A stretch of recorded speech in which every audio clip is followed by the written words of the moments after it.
Hey, welcome in. Hope everyone's doing good today. Give me just 1 second to fix up some of this stuff. There we go. So this is Parking Garage Rally Circuit. Gonna see how long I can stream today. It has been fairly nasty in the weather department.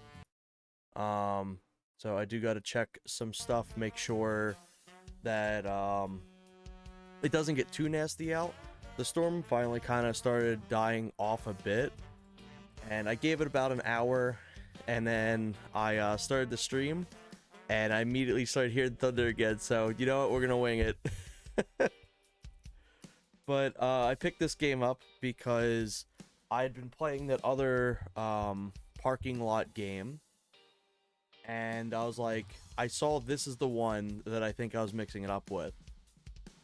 And this one's actually really fun. It plays a lot differently to that one. It plays more like a traditional rally game, with some kind of like Mario Kart drifting to it. It's really been cool. I've already gone through and played through the first tier. I swear I always go through and play a bunch of this stuff, and then I'm like, shit, I should stream it. But I'll go through some of the earlier levels.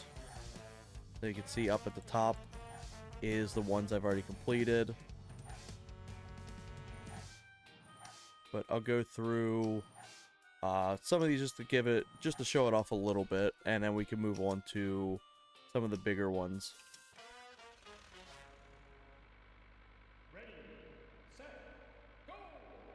I don't remember how to play this again because it's been a little bit.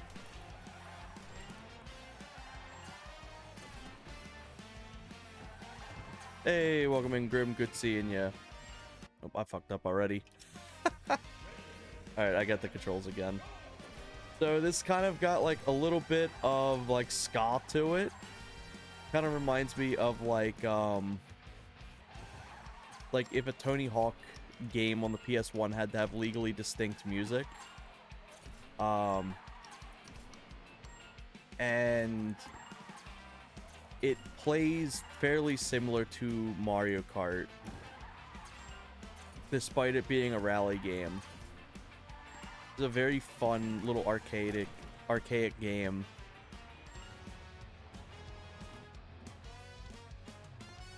So you can see, that's the whole premise. You drive through parking lots and like parking garages and shit like that.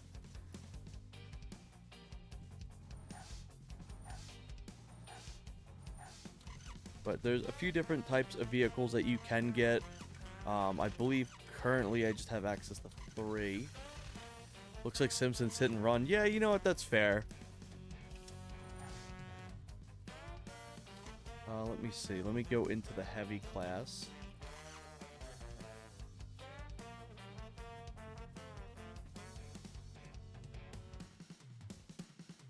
And there's also a bunch of different tours you can go on and everything like that too. So let me start with the heavy class.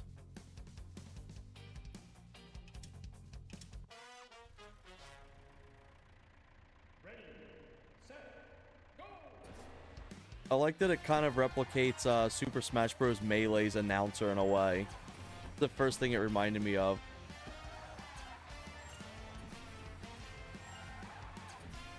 But you're going to want to heavily rely on drifting and everything like that because you get better speed boosts that way.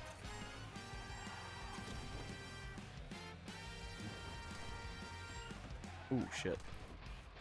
The physics are very wacky in this game too. There's a lot of times to both an enjoyment and frustration level where you'll kind of just launch yourself and like ragdoll your car essentially. Oh, I fucked up. There was the crazy taxi copycat. Yeah, I can't remember what the name of it is, but I know what one you're talking about. Oh, shit.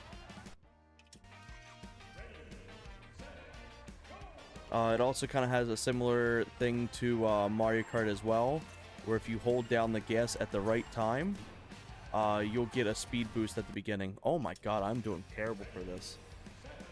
Like that. You'll see it in your exhaust.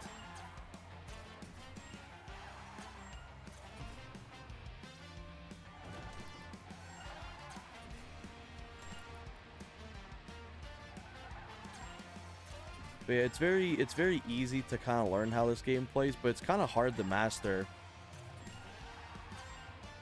I haven't tried out this vehicle yet, so this is the first time I'm playing through with this class.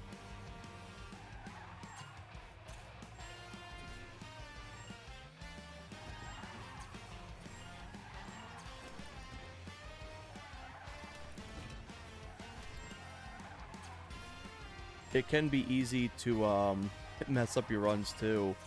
They even give you a button that lets you reset to the last checkpoint, which can be helpful depending on how far behind you are. Like if you mess up immediately into getting to a checkpoint, but if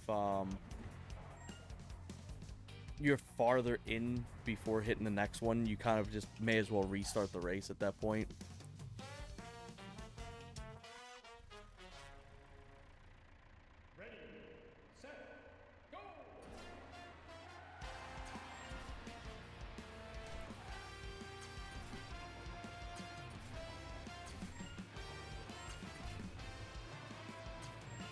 Yeah, you can quickly ramp up speed in this game too. However, it's both a positive and a detriment, because if your car gets a little too fast, you'll easily go like right off the ramps. So you're gonna want to make sure that you're not going like Mach speed at every possible instance.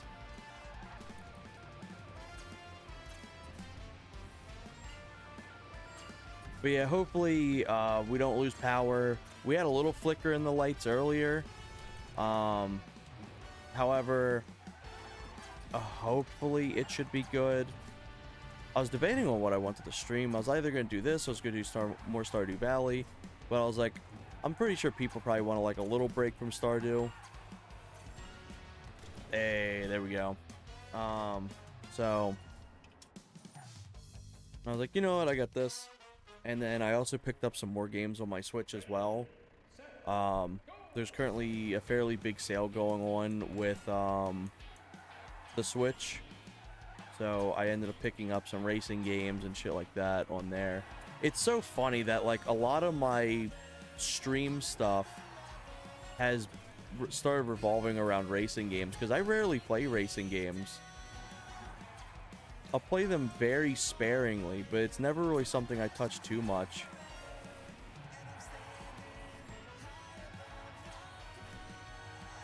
Also, a lot of these tracks slap. They're just very campy. Which is why I was like, it's like Tony Hawk's Legally Distinct shit. Soundtracked.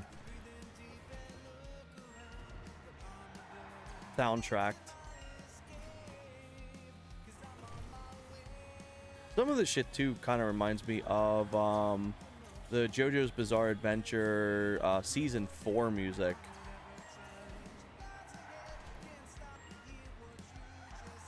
Anyone's seen that? The one thing I can guarantee about the JoJo's anime is the music fucks. It's so good.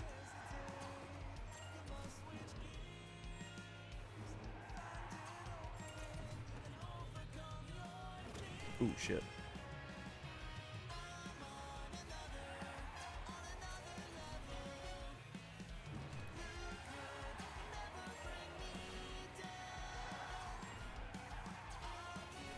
I can hear that thunder getting closer and closer. If at any point I do end up losing power or anything like that, I figure this is just a nice small enough game that I'll just come back at a later date to do more of. I have a feeling we won't lose power or anything like that, but just in case. I'm currently on my little vacation. So all this week I'm off work, and then I go back during the weekend, because I was like, oh yeah, I'll dedicate a lot of this time to streaming, since I'll have off for like 5 days. And then I checked the weather forecast, and it's nothing but massive thunderstorms for the next 5 days. And it's like, fucking great. Cool. Just what I wanted to see. Oh shit, I fucked up. This is a good example of why you don't want to go Mach speed.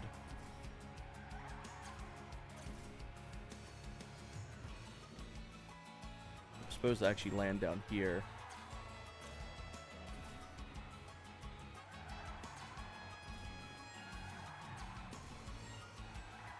Yeah, I ain't getting first with that that hiccup. Nope, I'm definitely not with that.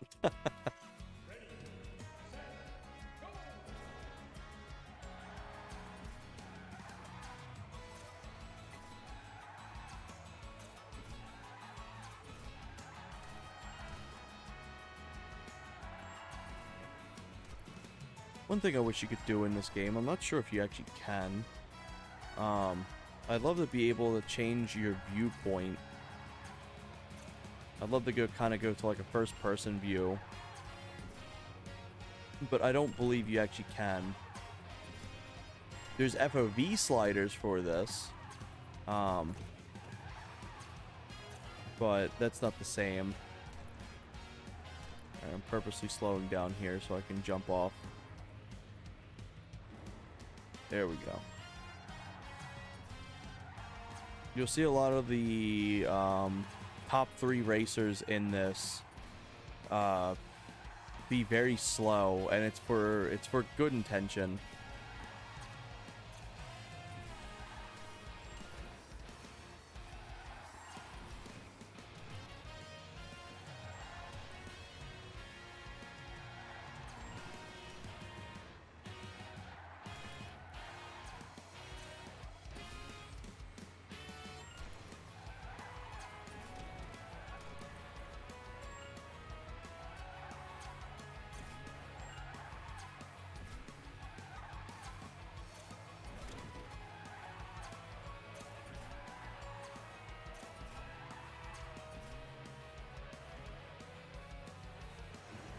There we go, that was good.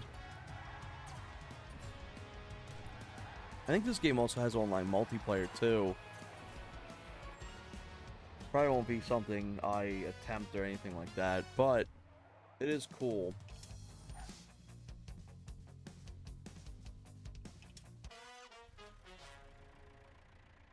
Ready, set, go! Also, welcome into everyone tuning in. Gonna see how long this stream goes. For those tuning in now, we have some pretty nasty thunderstorms going on right now. So I had wanted to stream already, but this is kind of just a test to see how successful that can be today, in the chance that like we end up losing power or anything like that. But I was like, you know what, I want to do a fun little racing game. We're doing some it's called like I think it's Parking Garage Rally. Really cool little game.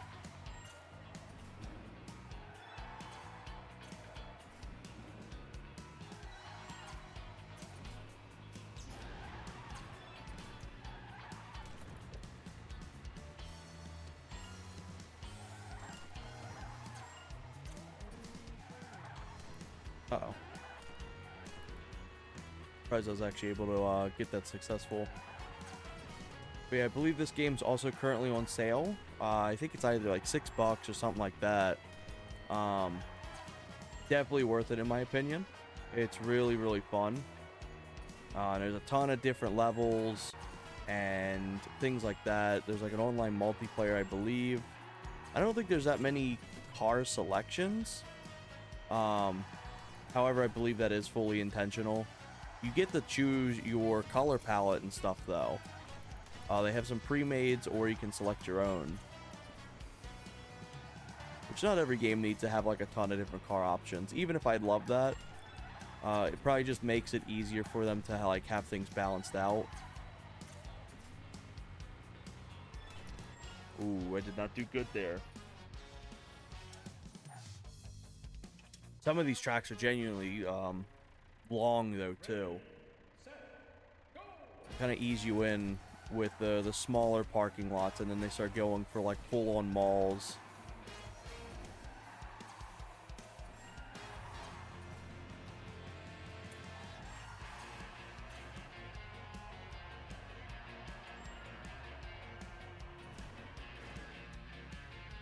Oh, you're shitting me. Damn. If I just touched that checkpoint, I could have respawned my vehicle there.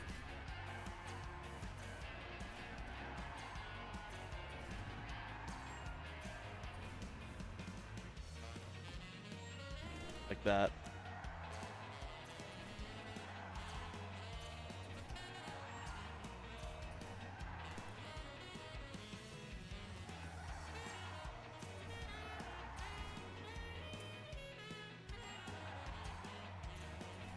Yeah, some of the physics in this can be a little deceiving. It can be easy to get launched.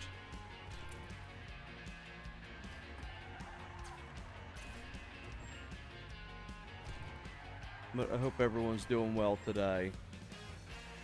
Oops. I'm not getting first at this point. Doing pretty alright. It's nice that it's finally a day that's not completely hot out. In fact, I ended up getting a little chair and sat outside earlier while it was raining. It was kind of peaceful. Oh, shit.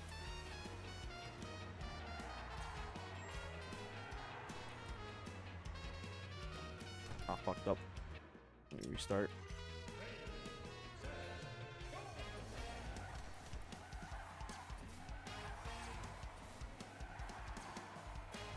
But just nice that it's finally a little cool out. Because, the last few days have been hitting, like, over 100 Fahrenheit here. Which is very rough.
Glad I was able to touch the checkpoint there.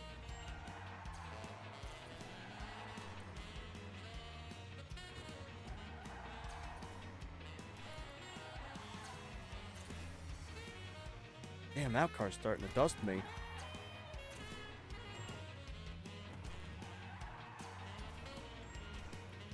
I'm not getting first. Some of these trophies are a little weird though for me.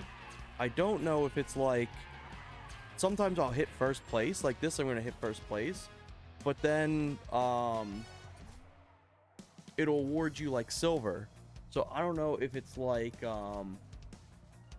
there's a time hidden behind it as well that warrants a silver or what. Also, I've not tried an endurance race yet. I'll try that after doing this. Ready, set, go!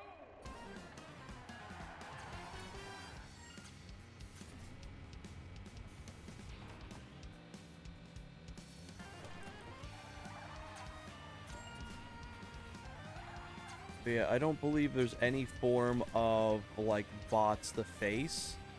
You just kind of face the developers' times on these cars.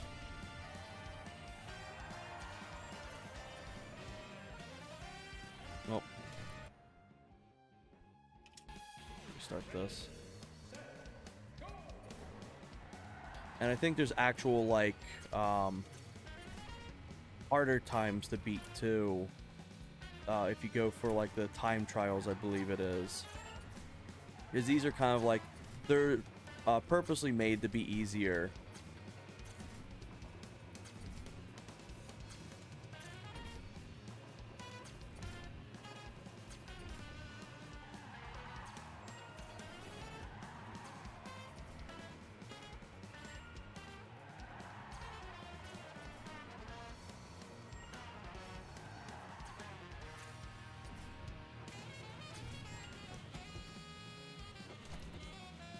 Uh-oh.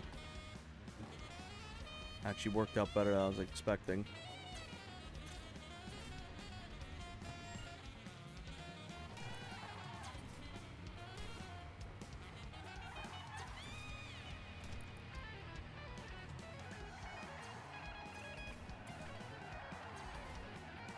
Also, you can change the graphic settings in this game too. So you can have it based off of like a console port, an arcade version, or like the actual like PC version, which is really fun. Which changes stuff like your draw distance, your render resolution, and everything like that. There's another game I played recently that offers similar settings.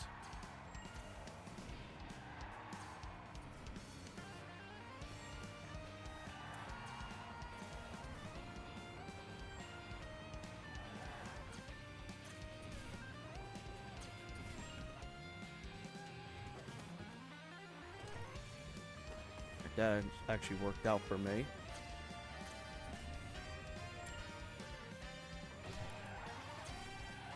So for this, I currently have just the best resolutions, everything like that. But I threw on the CRT filter. Hey, there we go.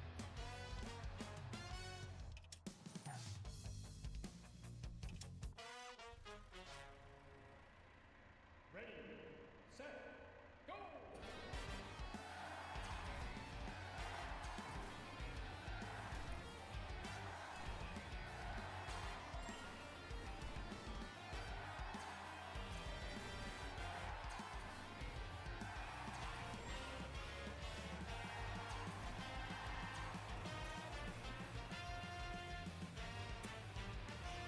Also, if the storms kind of die down a bit, later tonight I plan on going back to some more Stardew Valley stuff.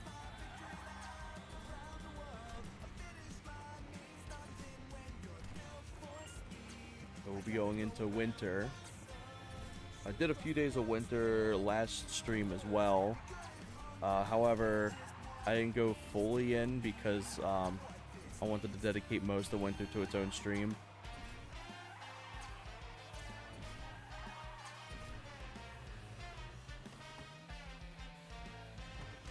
Aww, that's a whole restart there.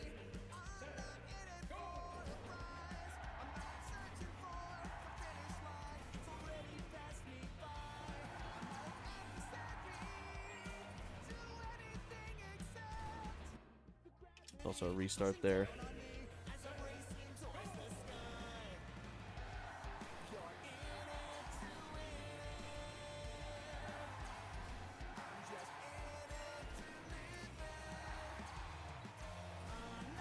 I like these heavy cars so far. I've had way less unintentional bouncing around with these. Because your first rally car you get, you bounce around a shit ton.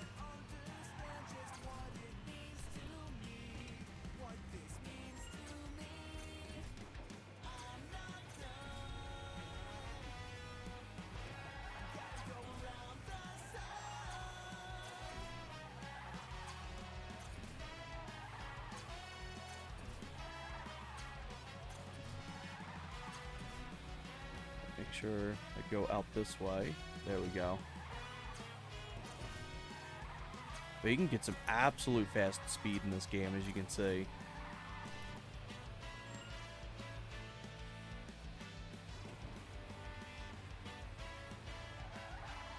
But it's nice because you can also kind of rally yourself back down to having a slow speed like this.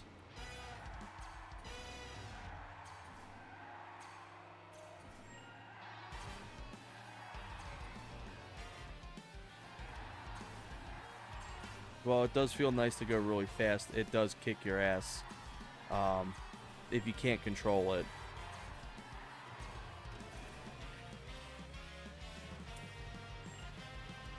Also, still got the fan on me.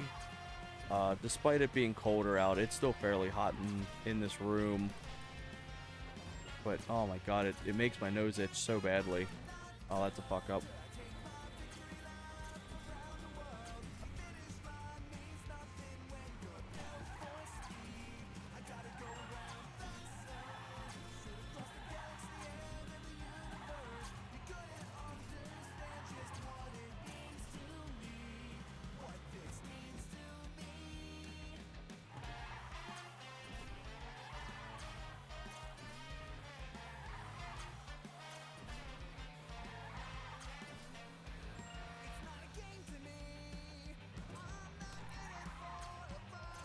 Ooh, shit. Perfect.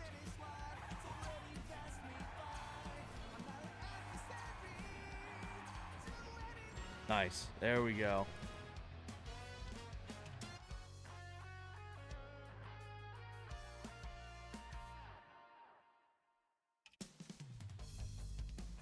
Ooh, let's see what different color options we got here.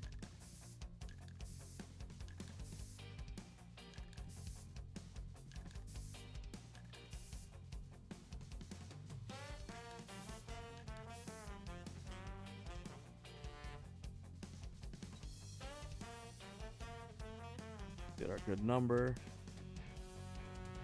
There we go. And then you can edit colors through this.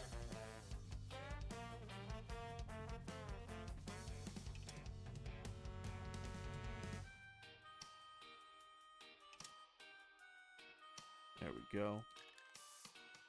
It's cool that you can just have it saved as a preset too. I do like that.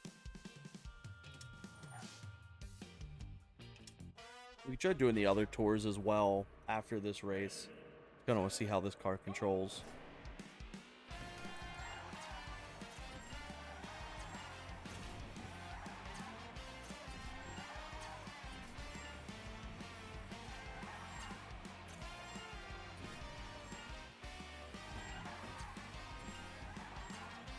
This car is very smooth.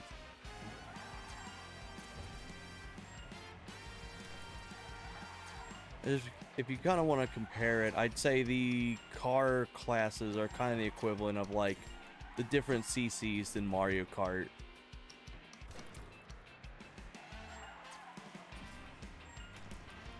Just by how fast these are moving.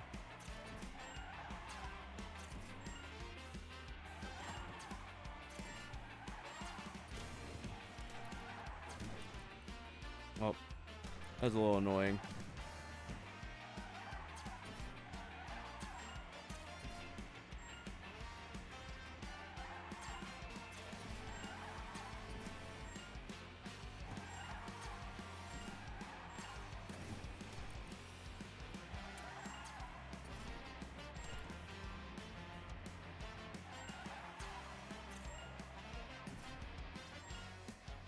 Yeah, that's like, what, silver?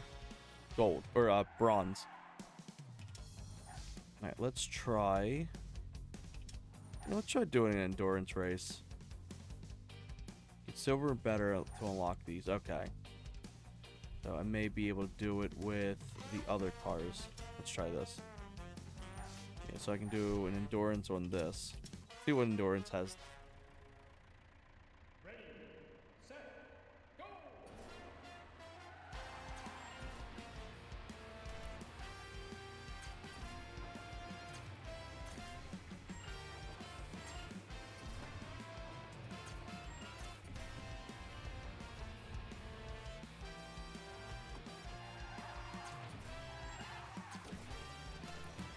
Oh, that was a little rough.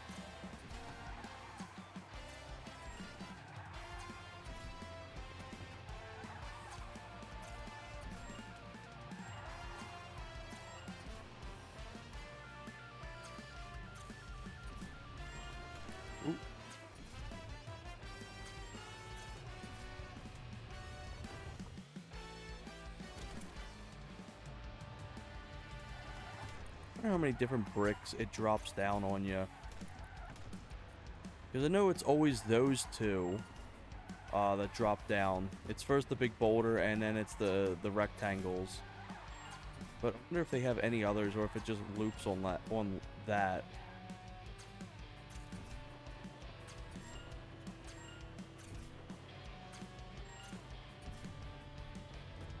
It doesn't look like there's any others.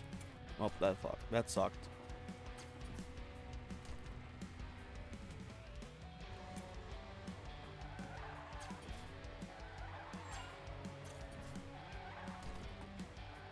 At least it doesn't throw anything else up its sleeve at you. I'll take that.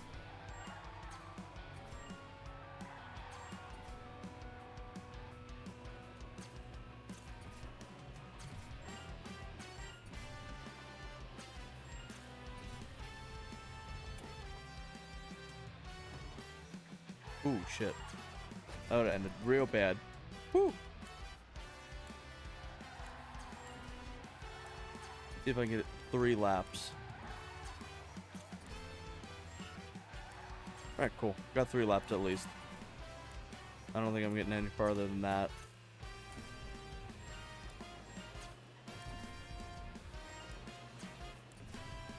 Nope, I ain't getting any further than that.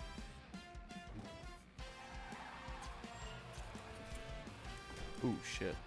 Now I ain't getting any further.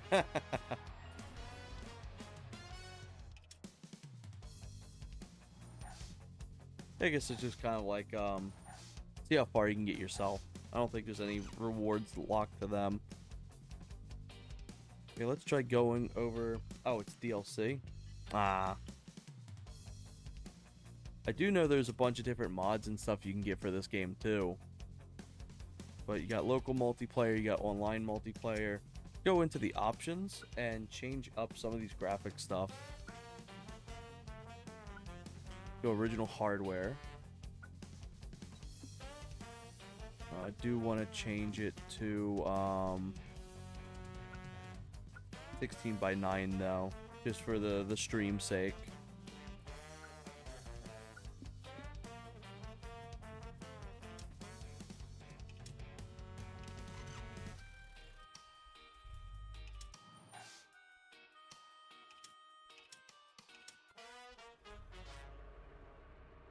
Ready, set, go!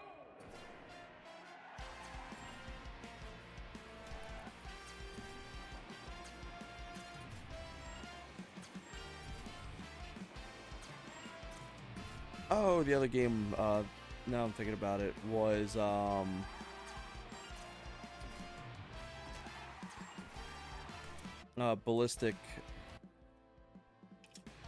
BallisticNG.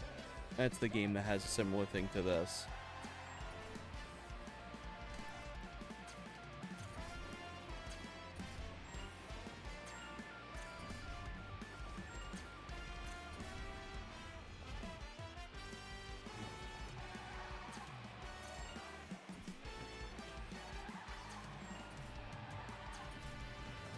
Ooh. I don't understand why it launches you like that. That's one thing I'm not a fan of.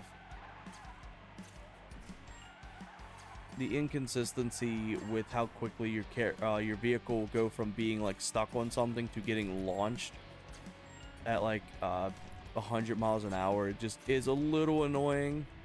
It's one thing I'm not a fan of. You see it a lot more with these rally-styled vehicles than you do the heavy class, I'll say.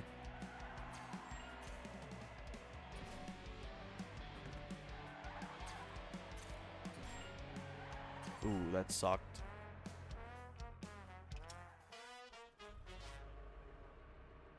Ready, set, go!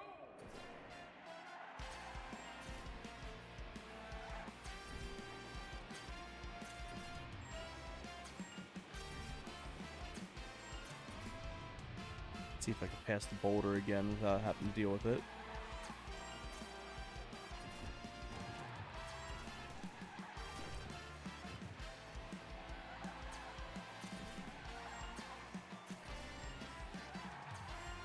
Curious to know what custom content this game's got.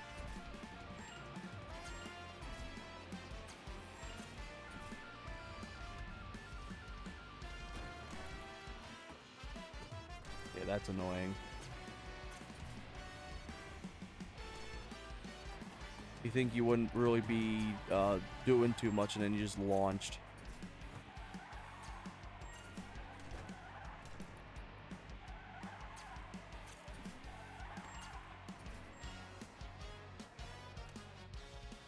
You know, I'll take bronze. Get me out of that level.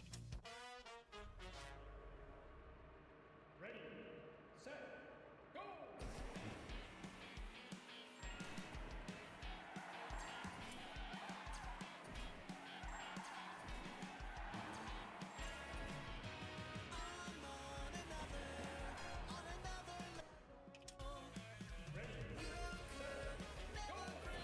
I do appreciate that the music doesn't reset every time you reset. Hey, welcome in, Raph. Good seeing you. Hope you're doing well today.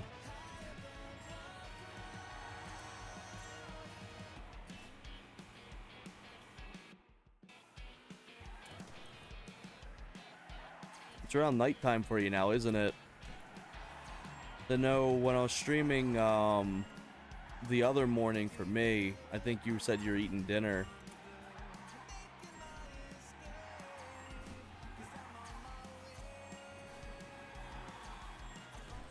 Ooh, shit.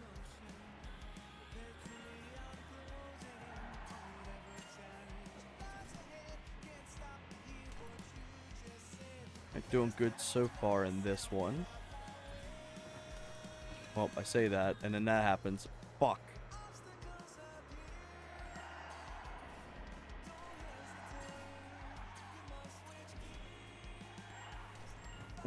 Oh shit. I thought the lap ended, or the race ended right there. Oops.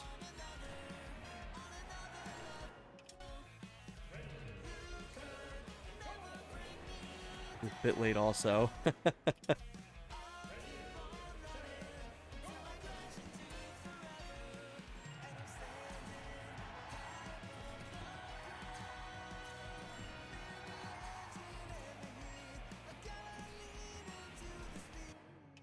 Yeah, I'm not a fan of this game's physics.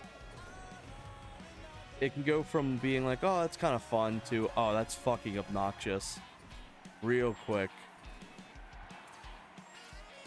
I've learned that if you stay in a drift, you kind of stay grounded. Yeah, Metro 2033 is $1. That's actually wild. Holy shit. That's worth it. I didn't play the open world one, but I did play the original 2. I also never remember what the names of those games actually are. I know there's First Light, Metro Exodus, and then whatever the other one's called. But I always mix up their names, despite the fact I played through them.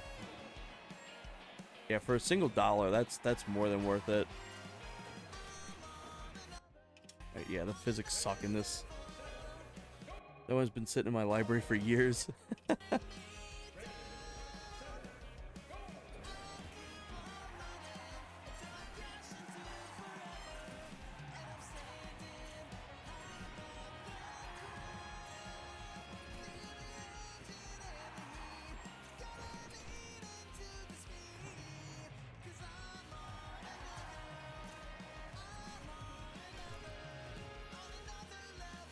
Also, the fact that your car is much bigger than the heavy class means you're also going to sit on your side if you bounce, which is fairly obnoxious.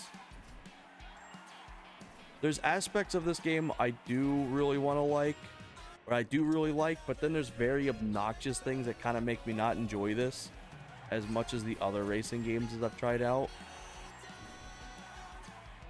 It's still really fun. It's got overwhelmingly positive on Steam, but there is definitely things that irk me a little with this game.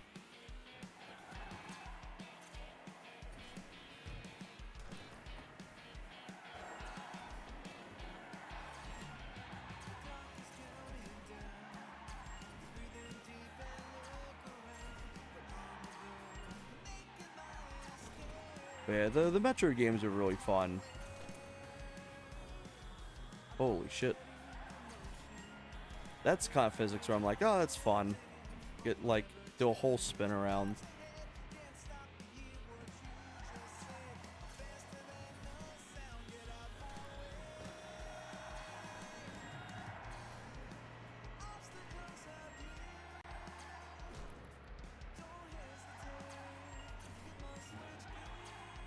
Now for lap 2.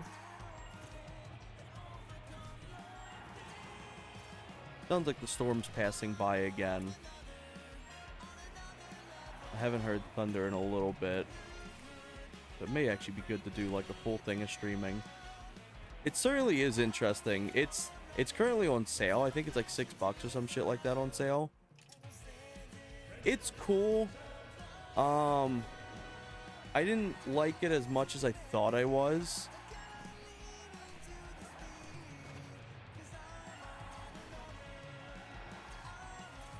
I think the lack of how many levels this game actually has definitely waned in on that. Because from what it looks like, it's only these levels, and then there's nothing else. Like, obviously, there's, like, created content, like, there's mods and stuff. But, I'm like, oh, man. Some of these levels I really like. Half the other levels I don't really care for. Any levels that kind of add random obstacles that can move on their own, I wasn't too fond of, like the boulders, because they seem to move fairly random.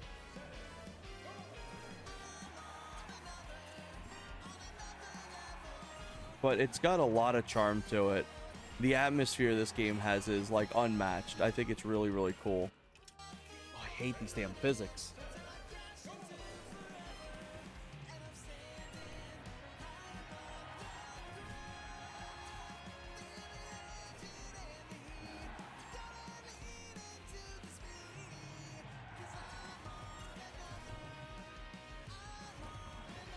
But I'm so glad I tried it. I'm glad I picked it up.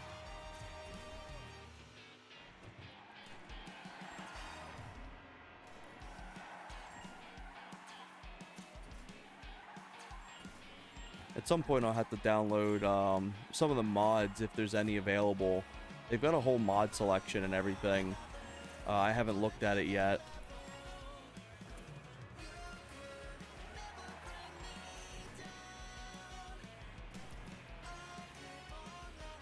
Oh man, lunch sounds good right about now. Funny, I didn't really eat anything before streaming. And it's like, I swear to God, the second you hit the stream button, you're automatically just instantly hungry. Like, damn it. Oh, shit. How many laps are there? 4. I think up until this point, you'd normally just have, like, 2 laps.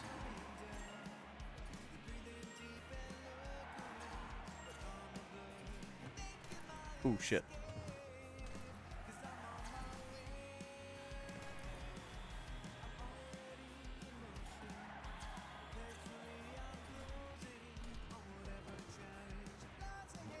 Yeah, these physics are not it.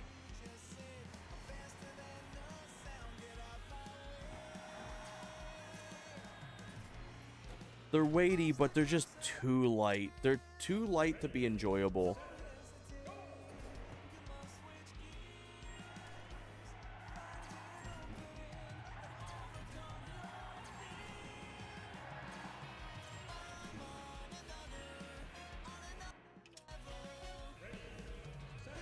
And also, I think the speed that you can get in this game does not complement the levels themselves. Because it feels really good to go fast. But you spend half your time needing to actually go slow. And some of the level design is a little unintuitive to the speed that you will get. Like, there's a whole ramp. Like, there's some levels that got ramps for you to jump off on. That actually is a detriment for you to jump with.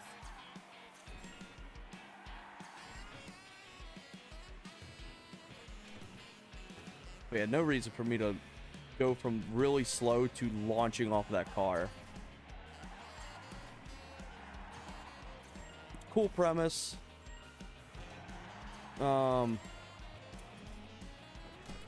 I definitely wouldn't rate it as high as overwhelmingly positive, unfortunately. But it does have a lot of really, really cool aspects to it. Let me just try going slow.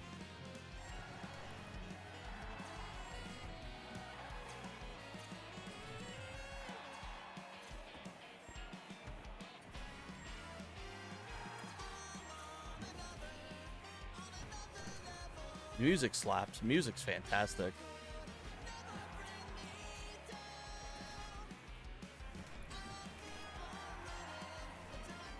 Also, for some reason, that wall going down that little ramp snags your camera. I've noticed it does it nearly every single time.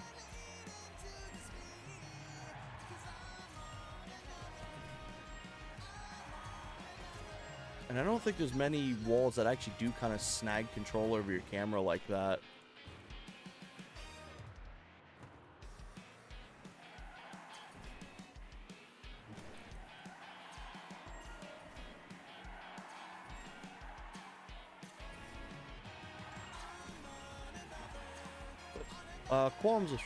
Qualms aside, I definitely still would recommend this game.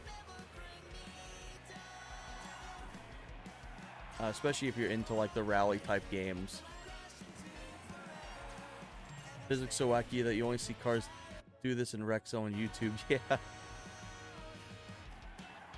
I think if it just had a consistency, because it seems like how it works is your driving speed, like your physical inertia of your vehicles are like set in stone when you're on the ground, but the second you're like in the air, your car or like any form of like, fuck this race, I hate this one,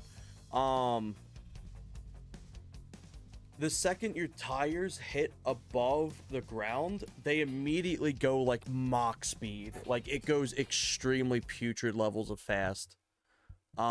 So I do think that sucks. Unfortunately, I think this is probably one of my least favorite racers I've played so far on stream. And that's saying something, unfortunately. Because like you only get eight levels. This is DLC. 8 more courses are DLC. There's mods. There's Steam Workshop mods I can check out real quick. I probably won't download anything for this, but it is a little stinky that it is relying exclusively on mod support. And also kind of 3 cars. At first I was giving it the benefit of the doubt. I think Rush actually has better air movement. I'm gonna be honest.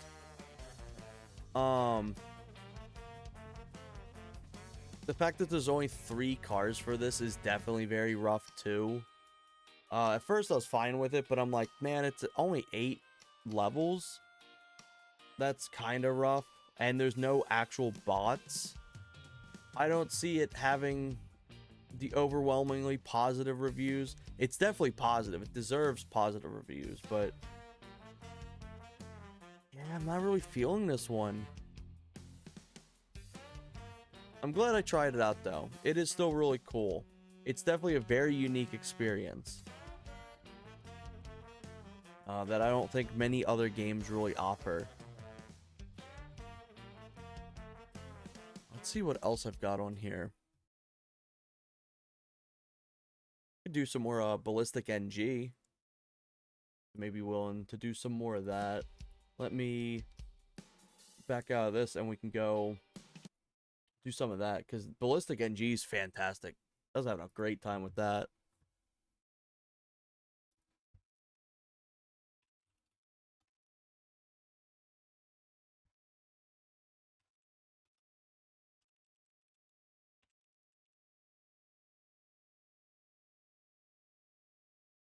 There we go.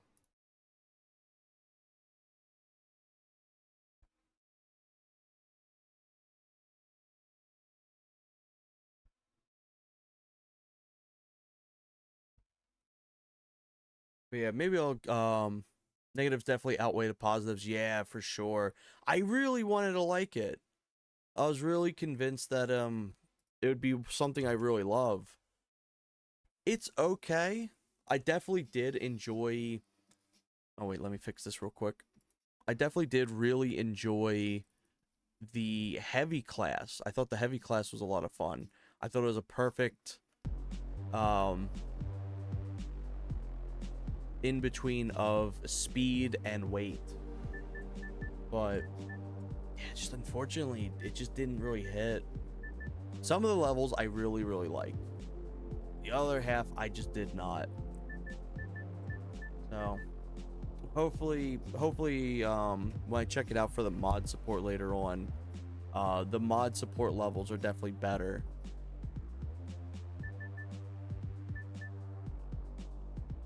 So let me check and change up some of this stuff real quick.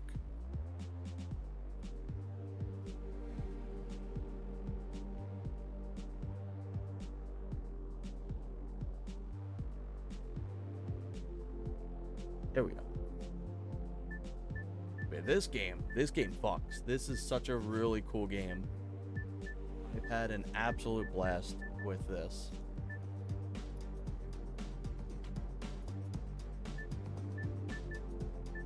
Alright, let's see. What could we start off with this game? Let me see. Introduction race, that's going to just be a little bit of everything. Let me... I want to start off with. Go with the Mako.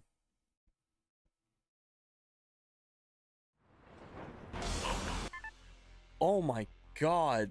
The sound, the fucking loudness of this game scared the shit out of me.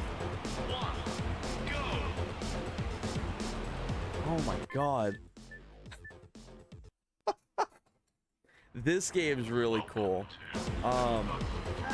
I gave it a try years ago and it didn't really click with me. But even when I played it years ago, I was still like, oh, this is good. This is actually like a really good game. It's just something I couldn't grasp. And then when I got into playing the Wipeout games, I ended up getting really into some more of these fast games. I gotta get used to the movement again after playing that rally game. Kind of turn on a dime with the rally game. This one is a lot more floatier. So let me lower this. I can see that's really loud. There we go. My ears. Here, hopefully, let me know if this is loud. But this game's really sick. I fell in love with this game when I came back and revisited it. Final lap.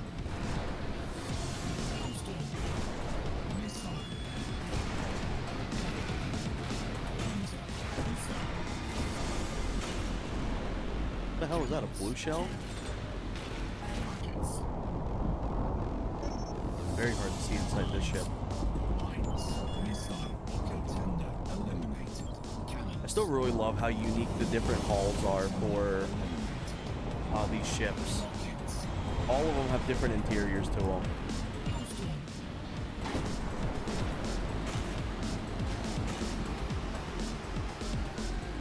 Event complete. Silver medal Second place. awarded. I think I could do better. I joke, but I can imagine it blast a few decibels off my hearing. Yeah, it really did. Holy shit, that was a jump scare. 3, 2, 1, go! Oh yeah, this is the PD racer. Yeah. Yeah, this game absolutely slaps. I've had a great time playing it. Even if I'm not great at the game, it's still like a lot of fun. Disengaging.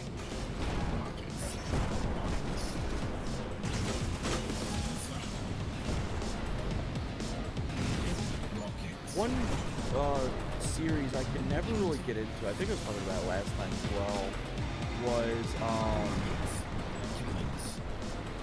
the Fast Racing series on Nintendo. It's just a little too fast, Final lap. and no pun intended. And it's just got you doing too much different things. It's got you like swapping your vehicle around to different like energy levels so you can like ride off different boost pads and stuff like that. But that one's never really interested me too much. I see it actually went on sale. The newest one for the Switch 2 went on sale.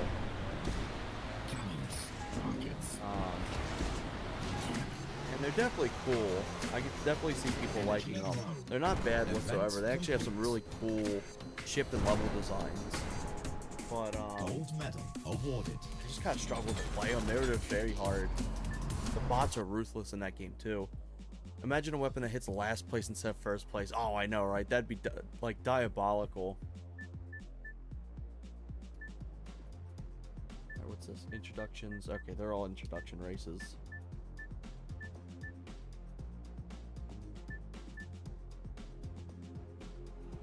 Have I tried this vehicle? I don't think I've really used this one much.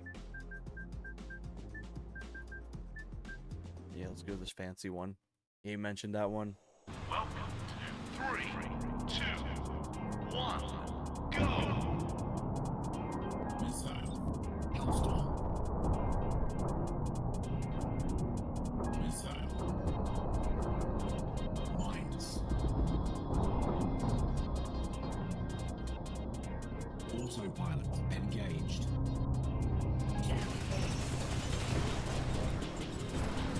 Disengaging. Autopilot's really nice. Rockets.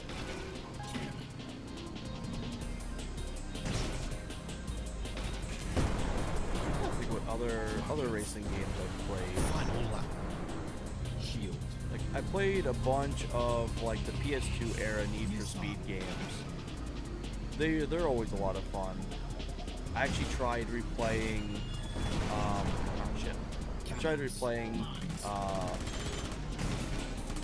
Need for Speed Undercover because I was like, I remember this being like a really, really bad racing game. Because there's a PS2 version, there's a PS3 version, and boy howdy, does the PS2 version run really bad. It's really impressive. Energy low. Energy critical. Rockets. Oh, Event complete.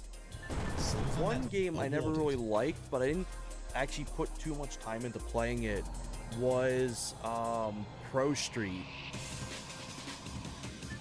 I remember that being the distinctive change in the franchise for me. Especially that they have like the lines on the ground for you to follow and shit like that. Such a weird Need for Speed game. Maybe that's one I need to revisit at some point. Because I never really got into Pro Street.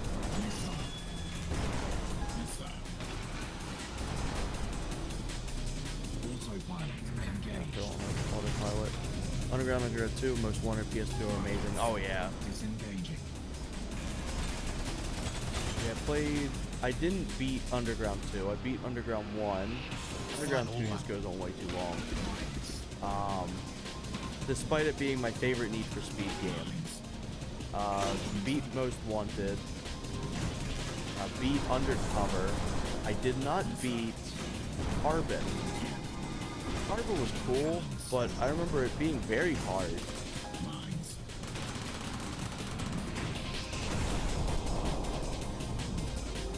I remember Carbon kicking my ass, especially the what's his name? I don't think his name was Snake or whatever it was, like Viper or something like that. I remember losing hard to him. Carbon as the enemy as peak level, yeah. Silver medal awarded. Not silver. Silver's the best I'm getting there, I think.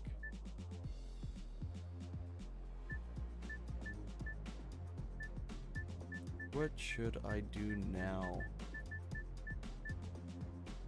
It was not available for this campaign event. Interesting. I'd always rock the default vehicle again. I don't know the last time I played as the default.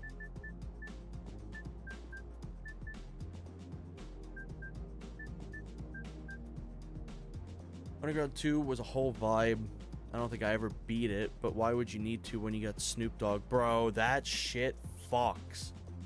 That is like one of the best remixes to exist in history. Fuck me, it's so good. There's been points in time where I've turned all the other music off in that game, and it's exclusively Riders on the Storm. Oh my god, it's so good. So something funny, as a kid, I never really cared for a lot of the music in Underground 2. It just was a little bit too, not abstract, but too out there for younger me. As I got older, I ended up really, really loving all the music in there. Final lap. I also really loved about Need for Speed Underground 2 was just how normal the vehicles are. You don't have any stupid super cars and shit like that. I never really enjoy when they kind of introduce like these god tier cars. I like just having very simplistic vehicles, or at the least like not overpoweredly like fast and shit. Speed up against them. There we go. SUVs were a whole class that had unique races with only them. Yeah, I always felt like the SUVs were a little underdeveloped. I felt like they could have had a little bit more to them, but they're really cool though. I always thought they were cool because I think you only get like 3 or 4 SUVs, and you're only getting like a ham-fisted few races with them. Always like listening to music and would remember a few, and then lately go back and find the songs I missed because I like the popular ones. Yeah. Always liked a lot of the EDM music that game had. It's funny because that was also my introduction to Queens of the Stone Age, but I didn't really like that song at the time when I was younger. And now it's like one of my favorite Queen songs. Toxic.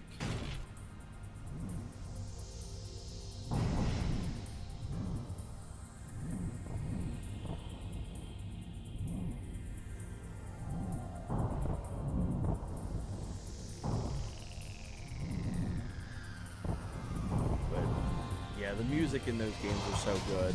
I love them. Hell, half of my Spotify is literally just Tony Hawk Pro Skater music and Need for Speed music. Sub-apex. Ooh, shit. So I actually didn't take damage from that. Apex. Got that damn rally game on my mind. I'm trying to control it like I'm controlling that rally game.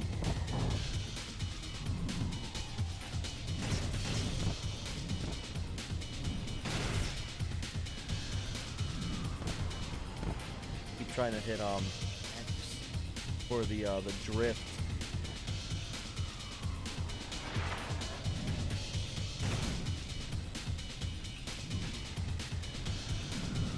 I wonder if you end up unlocking this vehicle for normal gameplay.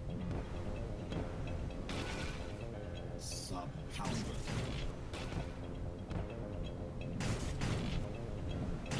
Oh shit. Let me read this real quick.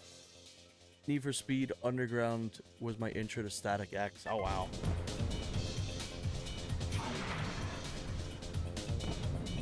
It's the graphical increase from Underground 1 to 2 is wild as well. It's genuinely impressive how much under the hood got tuned up for Underground 2. It's funny because looking back at them, if you look at the reflective properties on Underground 1, they run at a low FPS. I think they only run at like 15 frames. Like they update only every like half second, or a quarter second, I should say. So they're like very janky looking. But then you go to Need for Speed Underground 2, and it's like it just looks so much better. The reflective properties are just a lot more polished.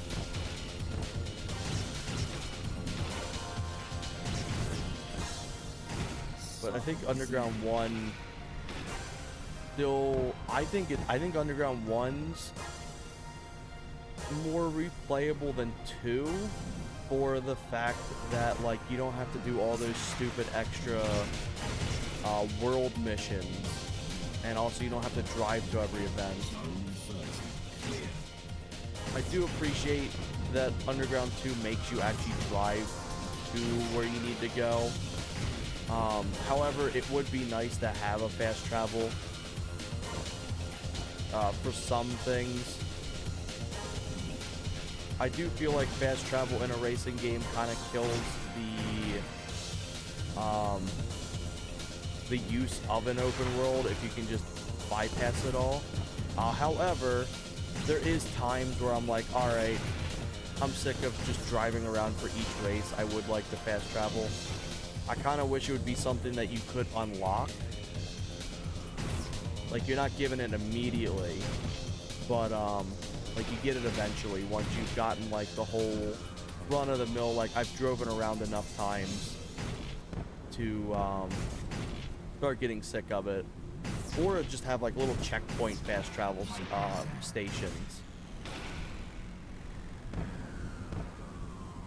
Because about the 50% mark into Underground 2 is when I start calling it.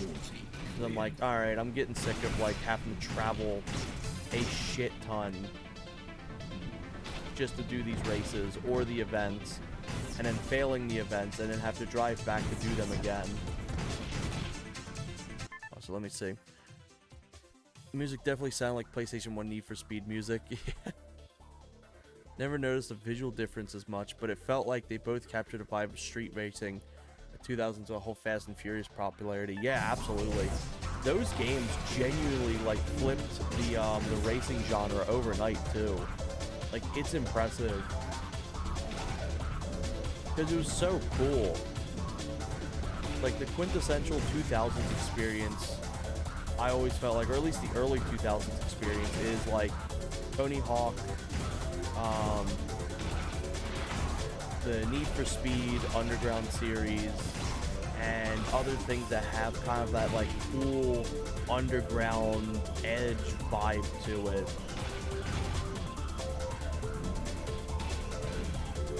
Like, the music around that time was all, like, all-time peaks when it came to, like, hip-hop, rap, and, like, rock music. There's a very big cool factor in a lot of shit.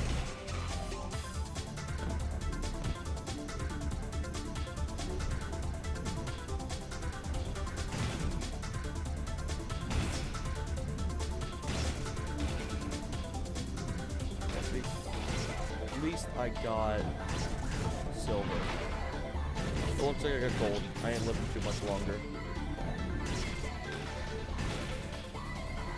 I'm actually surprised I got gold doing this. I zoned out. Let's see. It's almost like NSFW, NFSU, which sets it up the free room for most wanted. Yeah, pretty much. That's kind of what it feels like. My first NFS. Oh my god, I'm saying NSFW. I'm trying to say that, but I'm trying to say NFS. On the rare 3DO. Wow. Def Jam games were also a whole vibe, even though I never played them. They fit the bill for underground games. Yeah, true.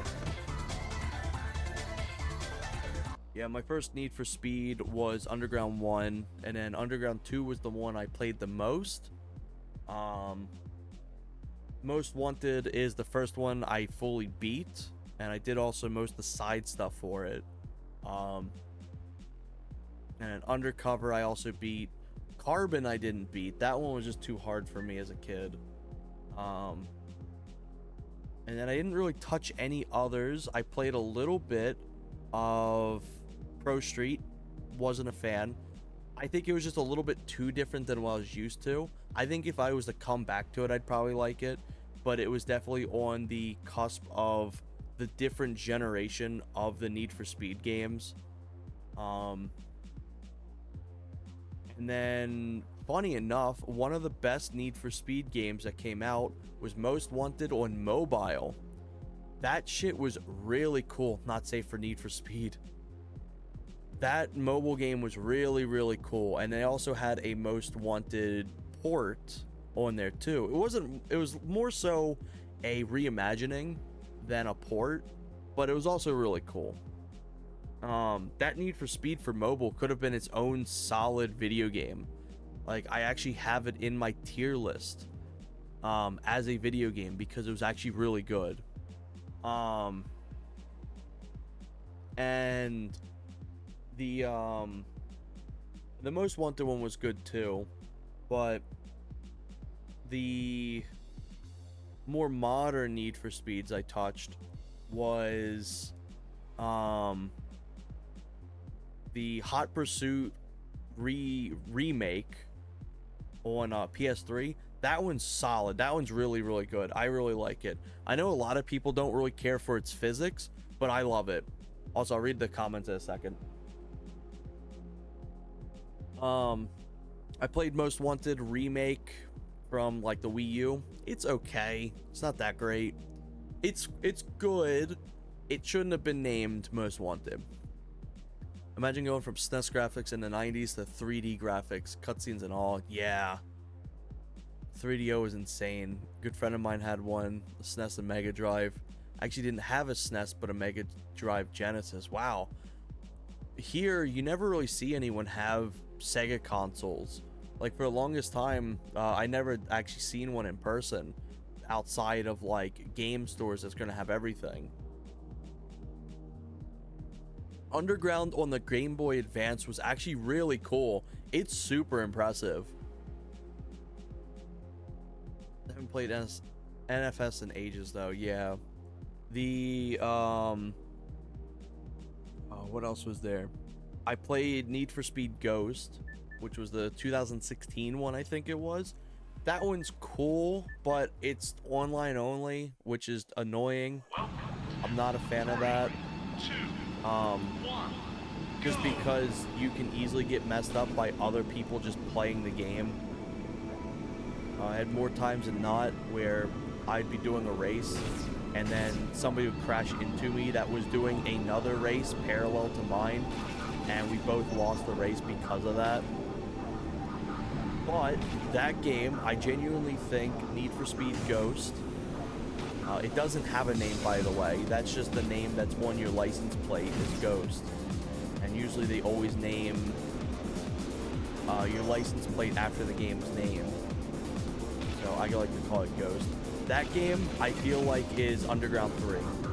It's the closest one I think they'll ever get to an Underground game. The library editor was insane. It was amazing. It's probably one of the best ones they had yet. The vehicle selection and variety was also top notch. It was really, really fucking cool. It only takes place at night. And also it also uses live action cutscenes. However, it brings back the police system. I'm not a fan of the police system in open world. It has its place. I think Most Wanted does it beautifully. And there's other few Need for Speed games that do it. But I'm sick of the fact that every Need for Speed game has to have it shoehorned in. I don't like the police system being shoehorned in. Need for Speed The Heat actually does police well. I actually like the way they do it because it's a risk and reward. You get cash during the day, but reputation at night.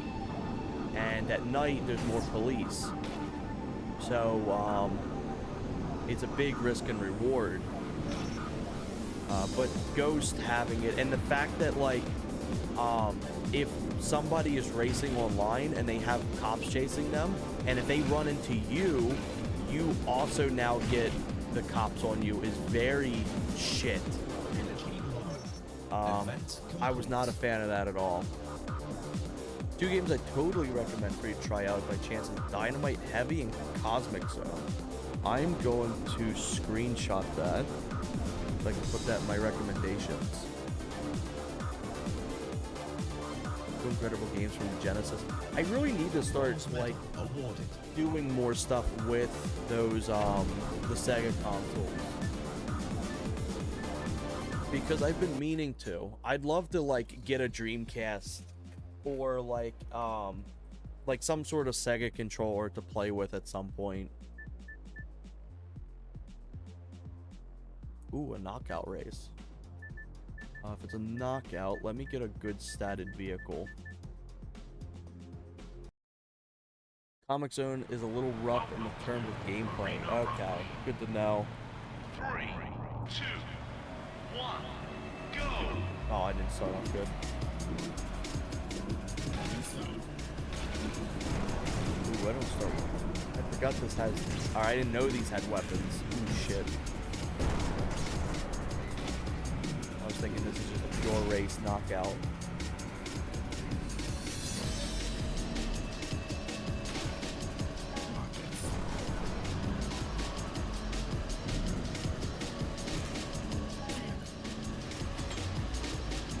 Hopefully I don't get my ass eaten too hard doing that. I have no way of defending myself.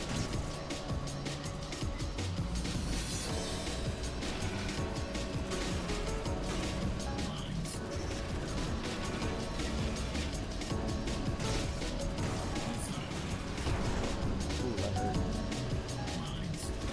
Shit, I missed it. I wasted my energy to try to get up to heal up. I missed. I know the Switch actually has Sega games on there. I feel like that could be like an easy way to kind of dabble my feet in checking out stuff. If I really wanted to. If I really wanted like a basic way. Oh, this is fucked. I actually need to choose a different vehicle. That was not going to go in the way I was expecting. Let me actually go with this vehicle. I like the way this one looks. 3, 2, 1. This one's a little rough in terms of gameplay though, but the visuals are very nice. Rockets.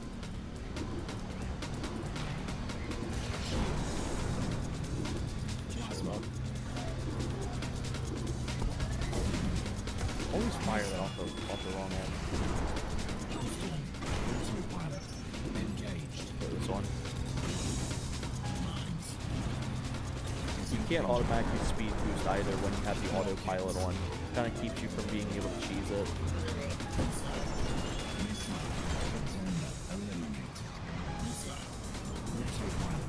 Ooh, got another autopilot. I'll take that. Ooh, that hurt. Disengaging. Rockets.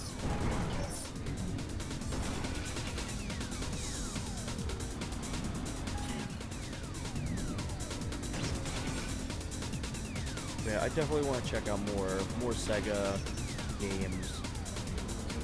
Because in the grand scheme of things, I think I've barely played anything Sega related. It was just always a console that eluded me.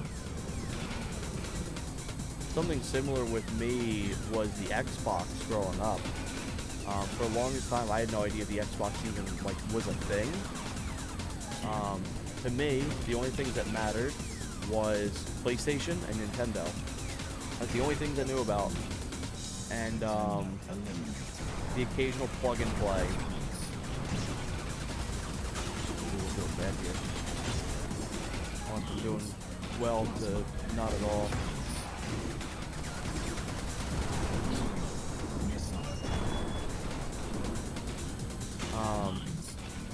So I didn't get introduced to Xbox whatsoever until Perfect Dark Zero when I saw gameplay of it on YouTube.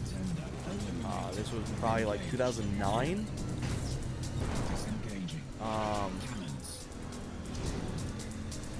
the shit out of here. Come on, shield. So that's when I was like instantly interested in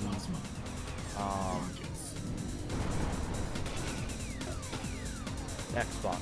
Which is funny, I knew that Perfect Dark Zero existed. I didn't know Perfect Dark XBLA existed.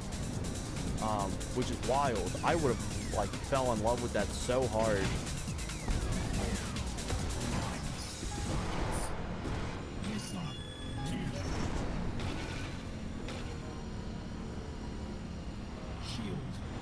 Because I ended up playing Perfect Dark XBLA later on, about like 2014, I think.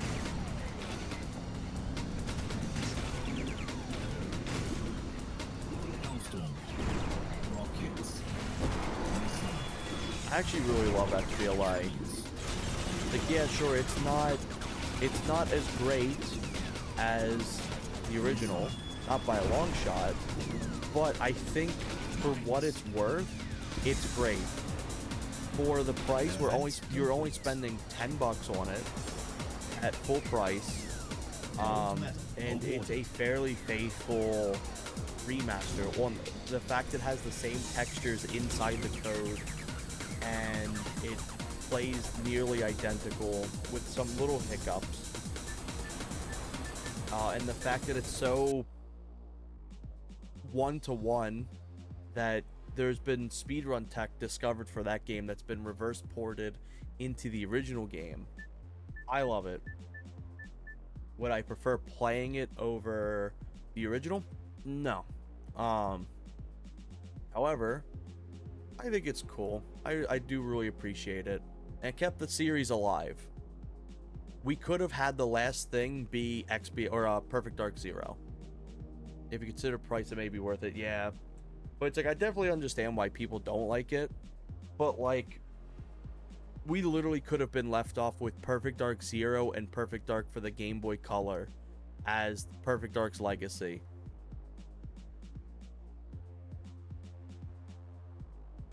But yeah, genuinely the worst thing is probably the sound design and the controls. The 45% dead zone's like inexcusable. It's bad. But also, let's see. It's Xbox for me. I never owned one. Yeah. Perfect Dark Zero. If you play Perfect Dark Zero, and then you play through it and you go, maybe I've misjudged Perfect Dark XBLA. Like, at least Perfect Dark XBLA is still just the original Perfect Dark. Perfect Dark Zero is fucking putrid in areas. It's cool to an extent, but it's always given off like, I'm 13 and this is deep. That's how I've always viewed Perfect Dark Zero. It does have some genuinely cool things. The music's great.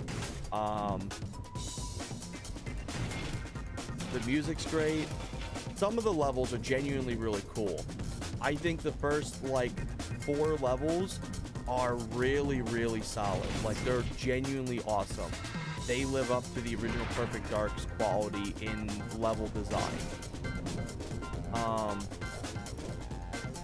But overall, it's such a missed opportunity. You can really tell that the original team was not there to make that game. Let me see this real quick. Yep, looks like that. It's the same as Inexistent, yeah. But yeah, it's very rough. I think it has some cool things, but I don't think I'd ever willingly like replay it on my own. Zone 10 cleared. At some point, I do plan on playing at least a stream worth of each of the games that are on Rare Replay, though. So I will eventually play that on stream.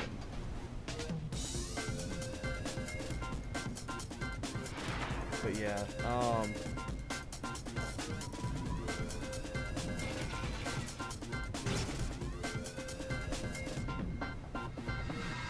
in the grand scheme of remasters, we could have had so much worse than XBLA. Because remember, at the time frame that XBLA came out, we were having some truly terrible remasters.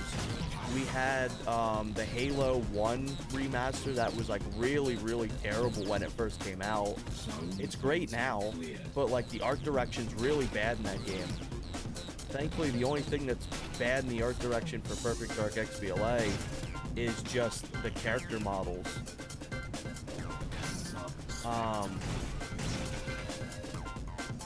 But it's just like, there was so many issues with other remasters coming out, or straight up if a game was a remaster, it was genuinely nothing like the original, like the Bionic Commando and shit like that.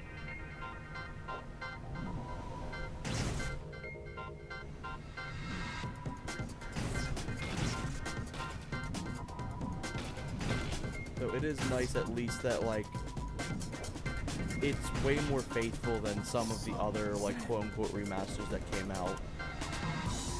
So let's see. I never played XBLA either. Just a little bit on Xenia.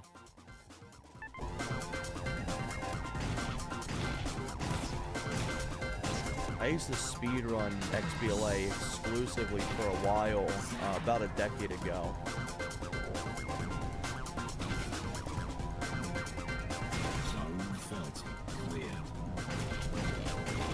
And it's like, while the input control is definitely rough, it's never something you can really get accustomed to. But you do kind of forget about how rough it is after a bit.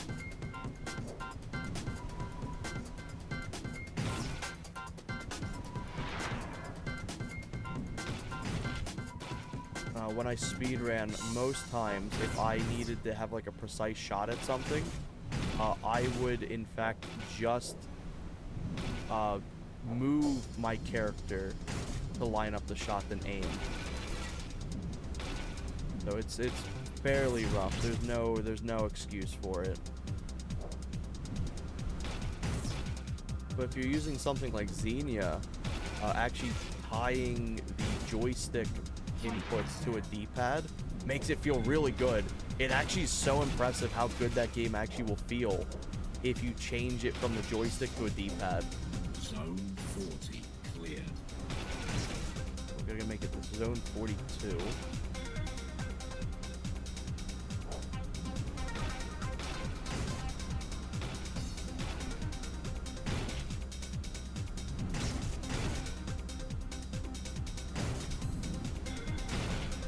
Sadly, I don't have most of my speedrun recordings anymore.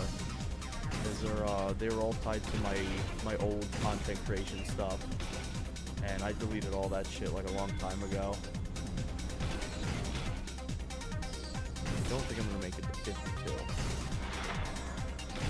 Let me read this real quick. I like the weapon models in it. Not all, but most. Yeah, same. The thing I really love is how faithful a lot of the levels look. It's really impressive how well a lot of them match up to the original design. And to an extent, there is some weapons I don't really care for compared to the original, but I do like how unique of a design they tried going with. Like, I respect them for trying it. Like, the Callisto isn't my preferred looking way of the Callisto, because it's just a creepy ass bug, and it's kind of freaky to look at. But you know what? It's so creative. It's really cool. I can't hate on it for being gross looking, because it's just so creative. Oh, I wasn't gonna make that. Damn. I think it's quite safe to say the level geometry is the same. Yeah. Session complete. Silver medal awarded. But I genuinely do really like the way a lot of the weapons look. If I was probably to list my favorite one, would probably be the Cyclone. It's mostly, yeah, I think it's the, what's it called? All of the collision data is identical to the original. It's 100% identical, but the levels, like, what's it called? Like, assets are changed. And then there's some extra little collision data stuff added, I think. But it's essentially, instead of like things being changed up like how GoldenEye XBLA is, because fun fact, GoldenEye XBLA actually uses different geometry compared to the original. Perfect Darks uses the same, but it adds on to things instead of removing. Yeah, the only geometry they changed with the characters and weapons. Yup.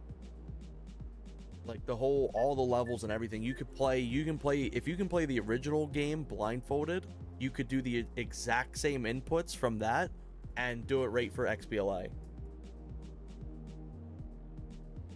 But, Perfect Dark keeps all that stuff similar. But, like, the actual levels themselves, they all have way higher, model fidelity and shit like that.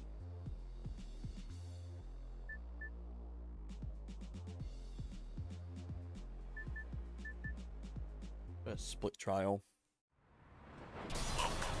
3, 2, 1, go! Ooh, that was actually perfect. I wasn't expecting that to be a perfect start. But, yeah, I think for what it's worth, XBLA is solid. It doesn't replace the original whatsoever. But for people who exclusively only had Xbox, I'm glad it exists. It's not like XBLA killed the people's puppies and like completely replaced the original. We still have two perfect versions of Perfect Dark. But if anything, it gave more people access to playing a wonderful title. Let me see. Using Cold Fusion's extraction tool, I managed to open the levels in Blender. I have a ton more geometry. Yeah, I bet. I actually need to interact with that. I've actually never downloaded that thing. I wanted to, but I just never did because I wanted to do a little showcase video of the differences between GoldenEye XBLA's classic weapons versus Perfect Dark's. There's something funny with both of them is they use the exact same weapon model, but the textures are different. And usually I always prefer Perfect Dark over anything GoldenEye related. But the one thing that I actually prefer GoldenEye over for Perfect Dark is the weapon models in XBLA. Because XBLA for Perfect Dark, the classic weapons have like full bright on their textures, and also all transparency of their models have been removed. For like the P90 in GoldenEye, you can actually see the bullets through the magazine. For Perfect Dark, you can.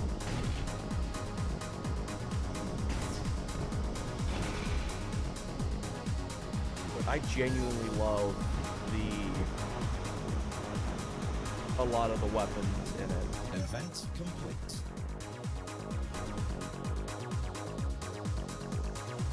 I think I've shown this off before. I'll show this again. Let me pull it up. Actually, do I actually have a good photo here? Here we go. Merc actually made this for a wallpaper for me. I think the game sounds a bit too loud compared to my mic. Okay, thank you. There we go. That should be better now. This game goes from being really loud to really quiet. Oh my god, that's a big image. I think I've shown this off before, but I'll show it off again. This is something I made for a little project. I just put all the weapons here. Now it's too quiet. God damn it. There we go. But I did take inspiration from both XBLA and Perfect Dark Zero for stuff. Like I kind of took the base of XBLA's with the orange of the original and stuff like that. But I really love all the different renditions. The only one I don't really care for is genuinely Perfect Dark Zero's weapons. In the benefit of the doubt, I will say it being a prequel, it utilizing the normal weapons is kind of a cool thing because it's like, oh, it's like the classic weapons from GoldenEye that they use in Perfect Dark. And It's like that'd actually be kind of a cool little callback to the classic weapons. But I don't know if that's fully what their idea was, or if it was just convenient for them to use realistic weapons. I don't know, but I just generally don't care for the weapon designs in Zero. When they go into the more unique stuff, it's cool, like the plasma gun. I love it. The shockwave rifle looks beautiful, and the more world designed weapons look perfect. But then you get the real weapons. I don't really care for that. It would be pretty crazy painting the textures in Blender. I know it can do that, but I don't know anything about it. Yeah, it looks like a trend they're following. Yeah. I'd like to give them the benefit of the doubt. I'd love to be able to reach out to the developers one day. I've tried reaching out to them before about stuff, but I've always kind of been left on red. Just fine. I'm sure they have people that reach out to them all the time. But I'd love to know why they decided to use realistic weapons for Zero. The animations for that game's really good, though.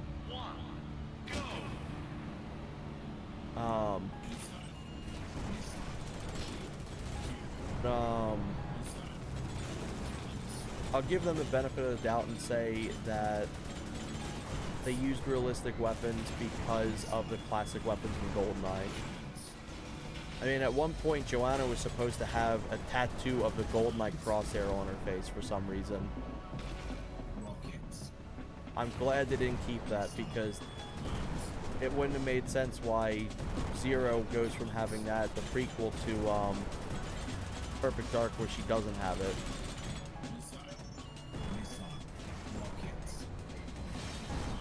Let me see.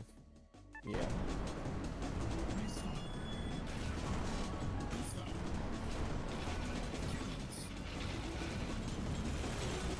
I think I just did a new race, or new race type, without realizing it.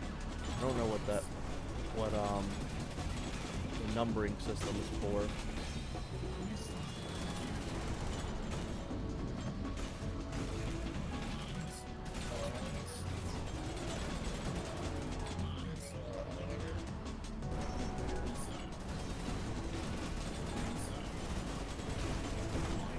At some point, once Merc's like back home and everything like that, I need to start doing some more stuff with the Perfect Dark Net play, so we can start doing more bug tests and stuff.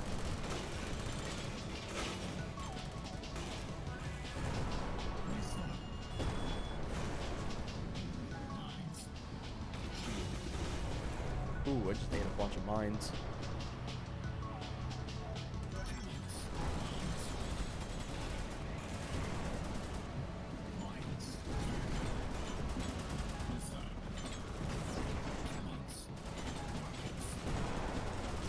I do wonder if we'll ever see anything come out of the initiative version of Perfect Dark that got canceled.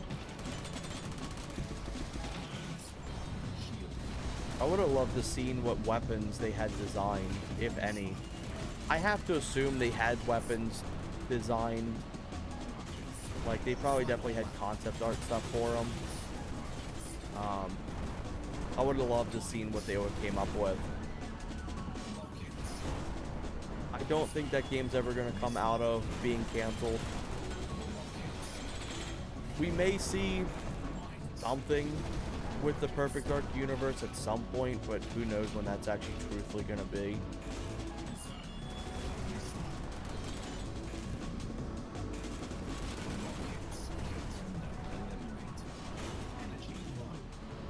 Session complete. Would be also if somebody leaks something. Yeah, agreed. Oh yeah, Sam, I really want to help them test it more. Yeah. So busy with add-on recently, though. Yeah, that's completely understandable. I've been trying to space myself out with my interactions with it, because I spent a whole year doing nothing but Perfect Dark and GoldenEye, and then I kind of needed a breather from just all that. And then I try not to do too much, or I'll just get burnt out.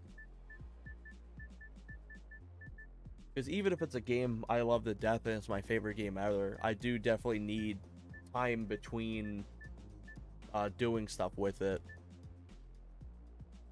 Ooh, it's a pure race. I may get the really good vehicle. Where is it? There it is. Welcome. 3, 2, 1, go. Oh shit. Welcome. 3, 2, 1, Because for me, I've always been in like really big into doing variety stuff.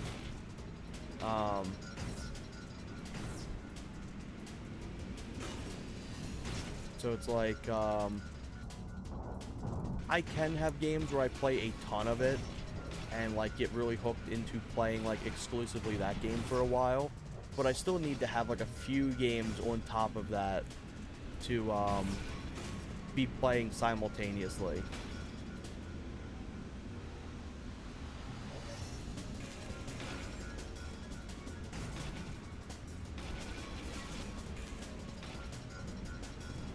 It's kind of why I like doing the variety stream stuff better instead of just doing one form of like video game genre or game in general.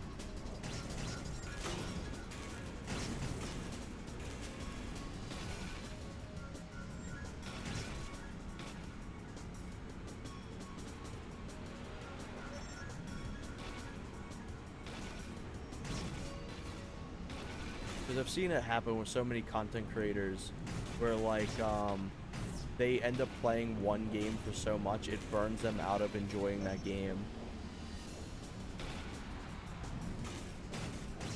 So I didn't want to do that. I'd rather like have less consistent viewers and more games I enjoy than having like a dedicated following for one game only.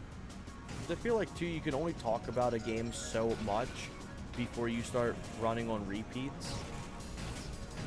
Like, that's kind of why I avoid doing, like, DK64 all the time. I love that game to death. That is genuinely, if I was stuck on an island and had one game to play, that would be one of my contenders.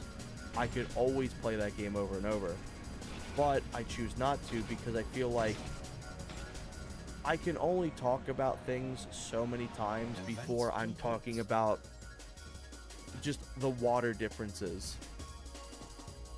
Oh, look, this water looks different in this random run. The same bug as you and so doing multiple projects as once. Oh, dude, it fucks me up. I cannot sit and just do one thing. When it came to the modding, I was doing like 5 at a time, and maybe 2 would release.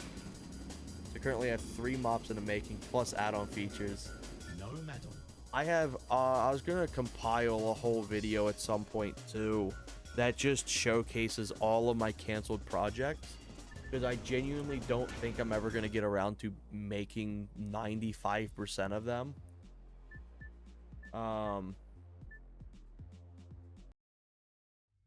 So like, I may as well just kind of like compile them all at some point. Because I genuinely had so many different games I was working on.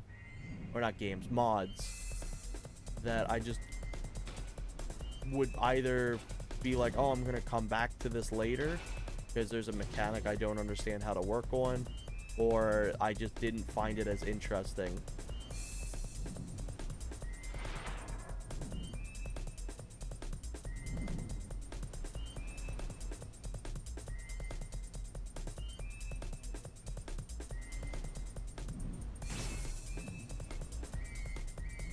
Sub-Apex.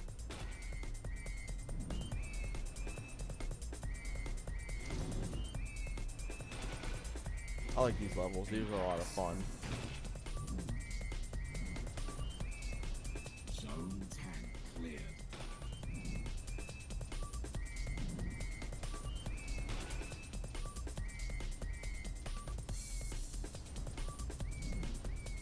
I've been trying to psych myself up to do more content creation videos as well. Because for me, I kind of like doubt myself a lot. Because I'm like, I do know a lot of stuff about certain games and about things, but I'm like, I don't know if I'd be able to like really produce good enough videos for it. Sub-Halbert. And then I'd also try to make sure, I'd also want to make sure like the videos are completely factually right. And then I kind of like just psych myself up too much. I just never get around to it. Because I want to do other things. I want to do other videos as well. Because like while it'd be nice to do like Perfect Dark stuff, I feel like while I have a lot of knowledge and I understand what a lot of stuff goes on, I don't have the technical prowess to be able to explain it.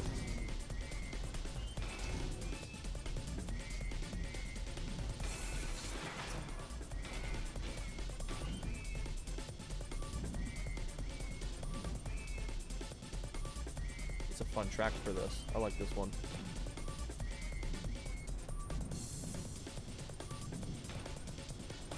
Oh shit. I've only taken about like 3% damage so far, so I'm doing pretty well with this map. About to hit silver.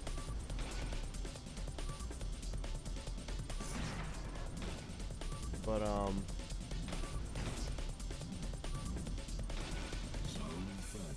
because also to kind of get a little bit better of like a general following as well, it's always advised to do some sort of like content creation for like video production and things like that.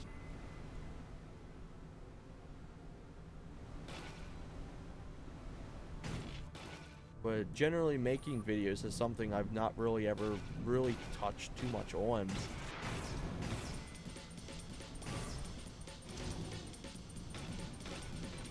It could definitely be a very scary and time-consuming medium. Understandable. Fact-checking stuff takes time and effort. Yeah, and like with me too, like I'll try to reach out for things. I'll try to reach out to like developers and stuff, and kind of just get left on red. So I'm like, well, shit, I can't really confirm some of this stuff if they're not willing to be there to confirm.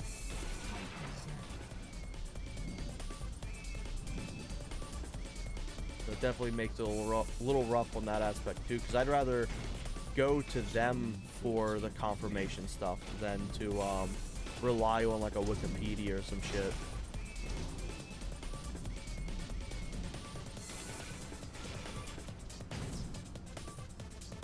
And I thought about doing tier list stuff as well, but I just kind of realized that I don't think it would really be my thing. I tried doing full recordings of a few tier list videos, and I got through it, and I'm like, I don't think this is entertaining enough. I feel like the occasional tier list is fun, but doing more than like, I don't know, 3, I just get sick of it.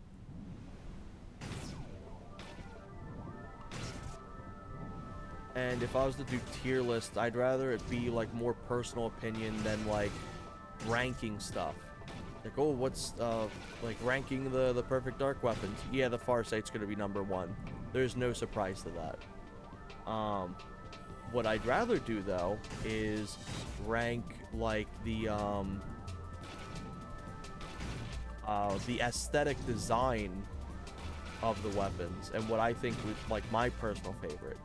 That's something I'd be more inclined on doing.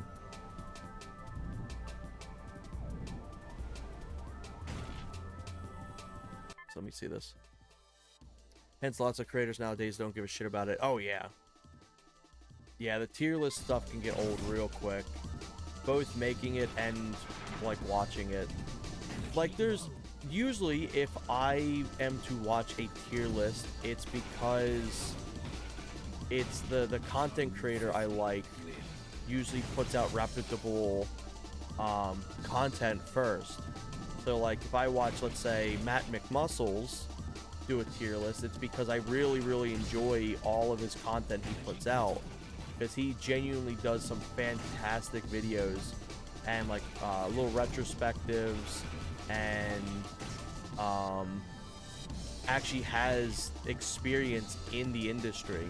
Like, he used to be a playtester before he was a content creator. So he knows what he's talking about.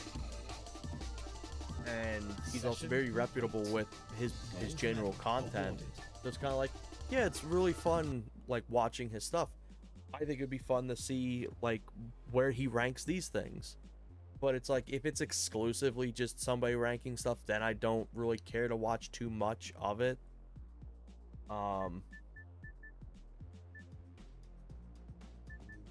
It's like I want to try to like at least have a good amount of things made first before I'd ever dip into tier list stuff.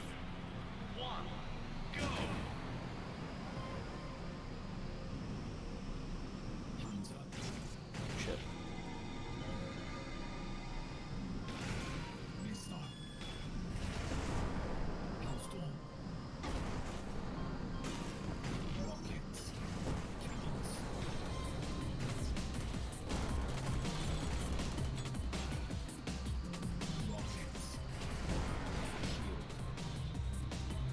Oh, we're gonna need this shield back here.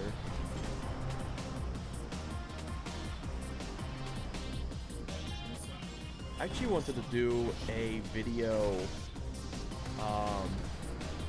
on that little platforming game I played the other stream. So I think that was such a cool little game. I think that could maybe be good on like dipping my toes into actually writing down like video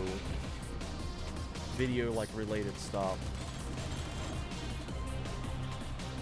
'Cause I'll be honest, my writing skills aren't the greatest. I'm good at like composing things, like writing things out to say, but I'm not good at like composing like, I don't know, like an essay, anything like that. That's the one thing I really lacked when I was in school. I excelled in math and science and everything like that, but for like literature was something I always lacked in.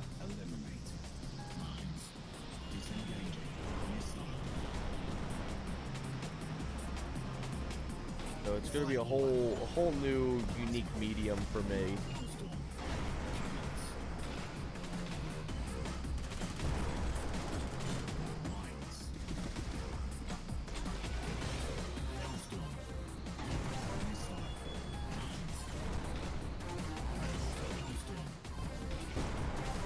Oh, that completely just hit the ground.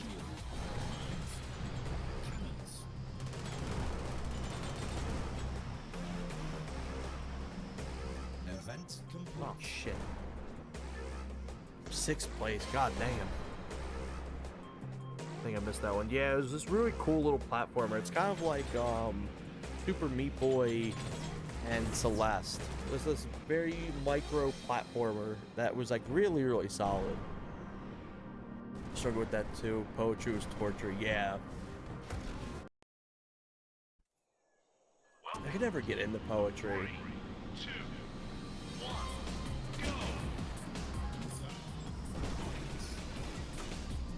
But yeah, when it came to like literature and stuff, it was just something I always lacked. I got better with it over time. Like it was like primarily after I got out of school. I ended up taking some like basic courses and shit to kind of like get a little better at it, but it's still something that's like not my strong suit. It helped me communicate a lot better though, because I used to be like fairly terrible with communication. But when it comes to like having something like fully written down or documented, that's where I kind of struggle a little bit.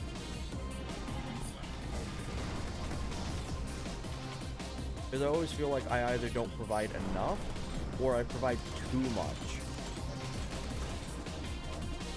Like too much to a point where it like derails what I'm trying to like showcase or like talk about.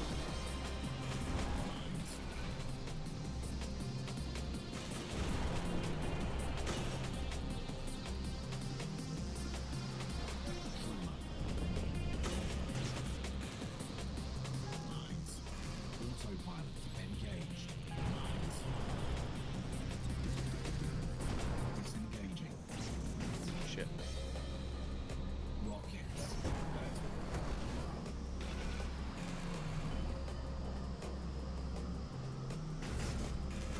Race is almost over. Try and as far as I can. Energy low.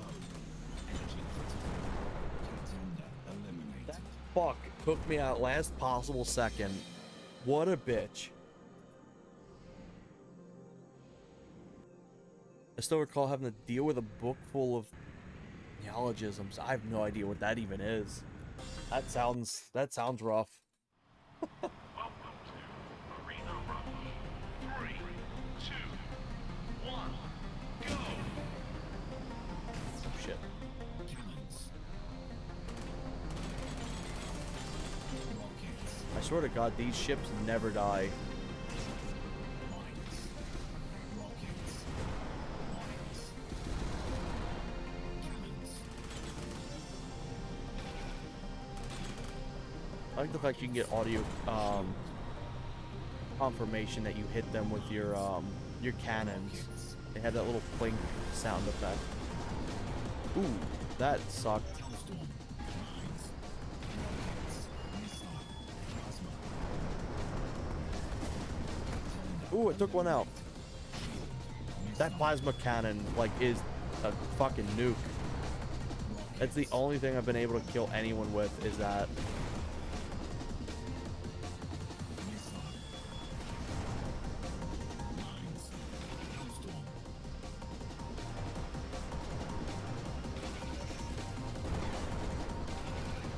Mines. Cannons. Thing with me too with content creation stuff, it's like I think about, I'm like, there's so many like really good Rockets. content creators or videos out there already, or just a vast amount of videos already, that I'm like, does my contribution what's it called, Missile. does my contribution add anything that hasn't already been out there?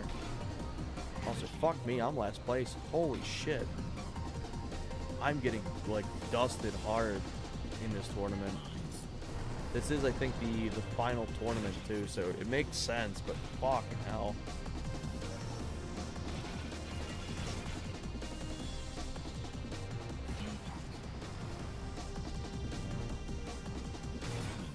I didn't even know what that ability was. I think it's the first time I've ever seen that. Event complete. Yeah, I busted cheeks on that one. It just means new words, like made-up words. And of course, these authors are extremely skilled with language, so they make sense, but reading it is tough. It's always a challenging competitive race or space, yeah.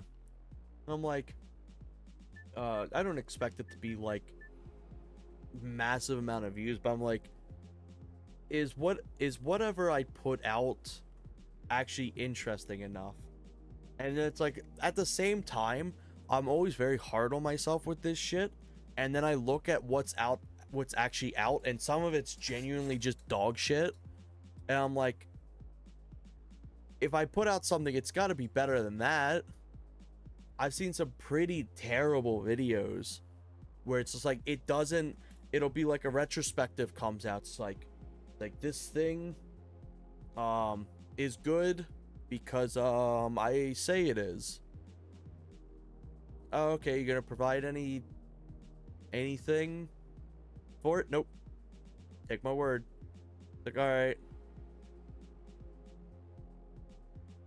So, like, I think I'm just too hard on myself with some of that shit.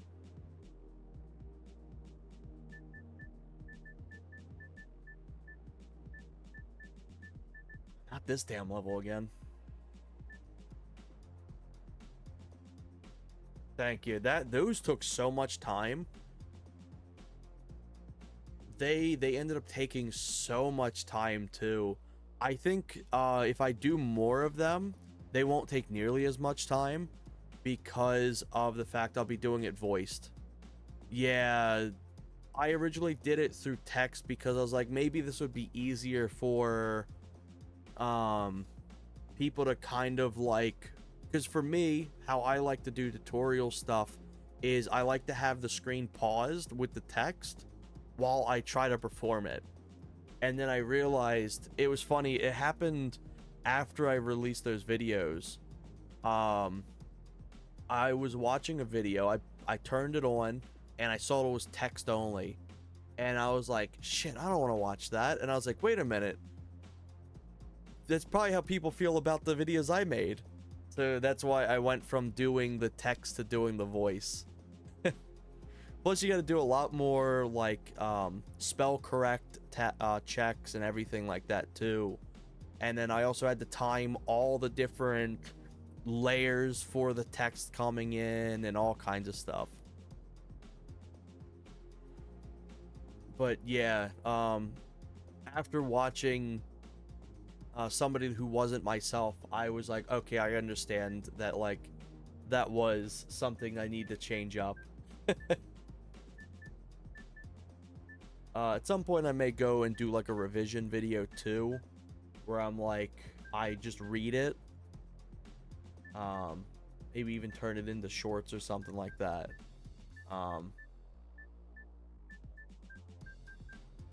Because it was like, yeah, after watching another video, I was like, didn't really work out. Welcome to 3, 2, And their video was great too. It was like really, really good.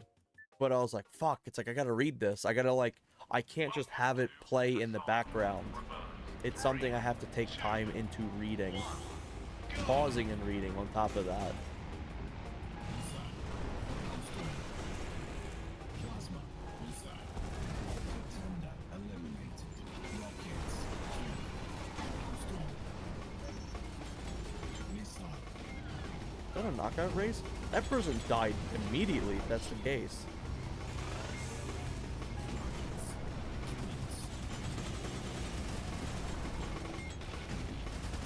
Oh shit, I still had extra from that. But I've got like a few ideas for stuff. I just gotta, like, I really need to start like taking some courses in video editing.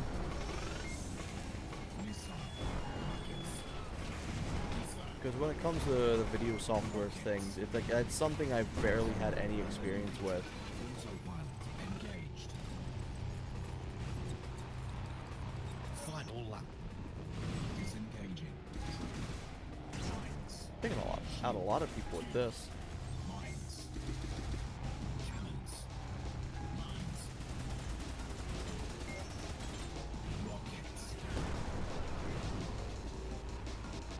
Autopilot engaged.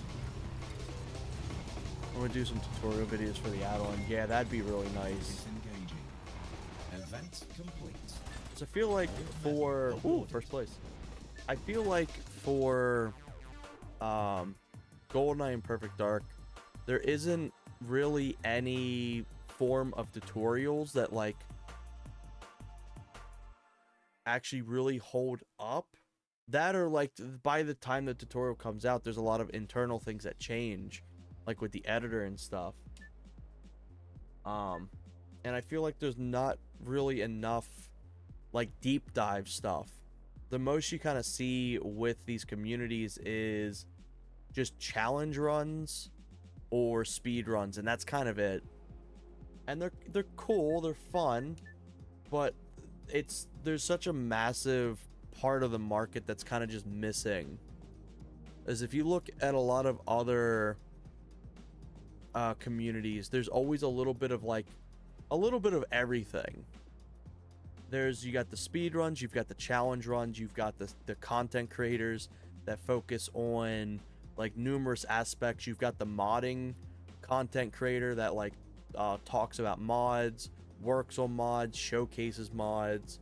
You've got like the news coverer and all kinds of stuff. You got Goose, you've got Graz, Adzi, and you got like Ace and stuff like that for speed runs, but you're kind of missing a big margin in content creation stuff.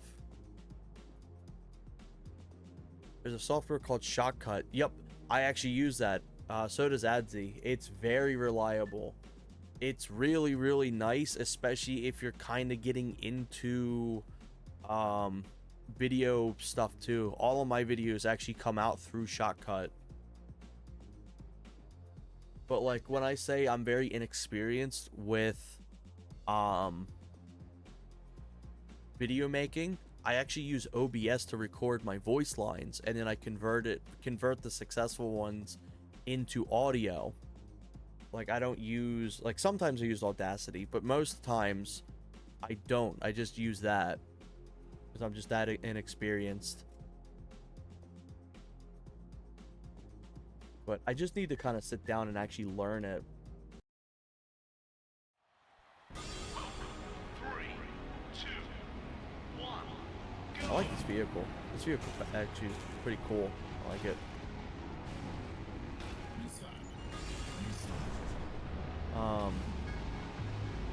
Ooh, this is a very pretty map. I like this one.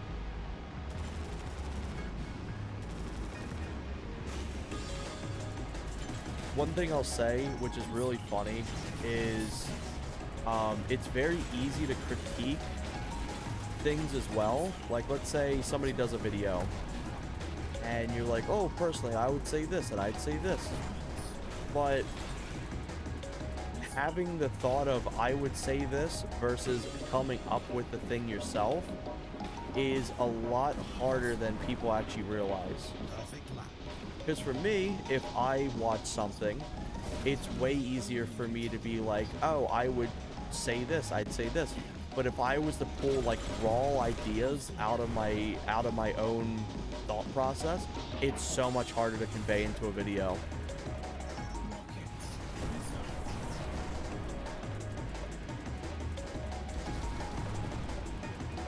And I definitely tried to do a little bit better with streaming, because a lot of times I've noticed where I'll say, like, it's like, oh, I like this thing, I think this thing's pretty cool, and then I don't really elaborate on it, or I don't elaborate like smoothly. Final lap. We'll say it's also kind of harder to come up with a reason why I like something or dislike something in the moment, though.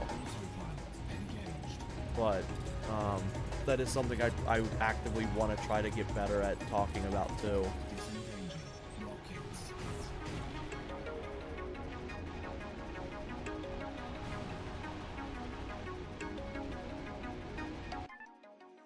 Original thing is always much harder, pretty much. Oh yeah, 100%. For me as a person, I benefit way better at having somebody to bounce off of. Like, I just work way better with that. Like, let's say, my comedy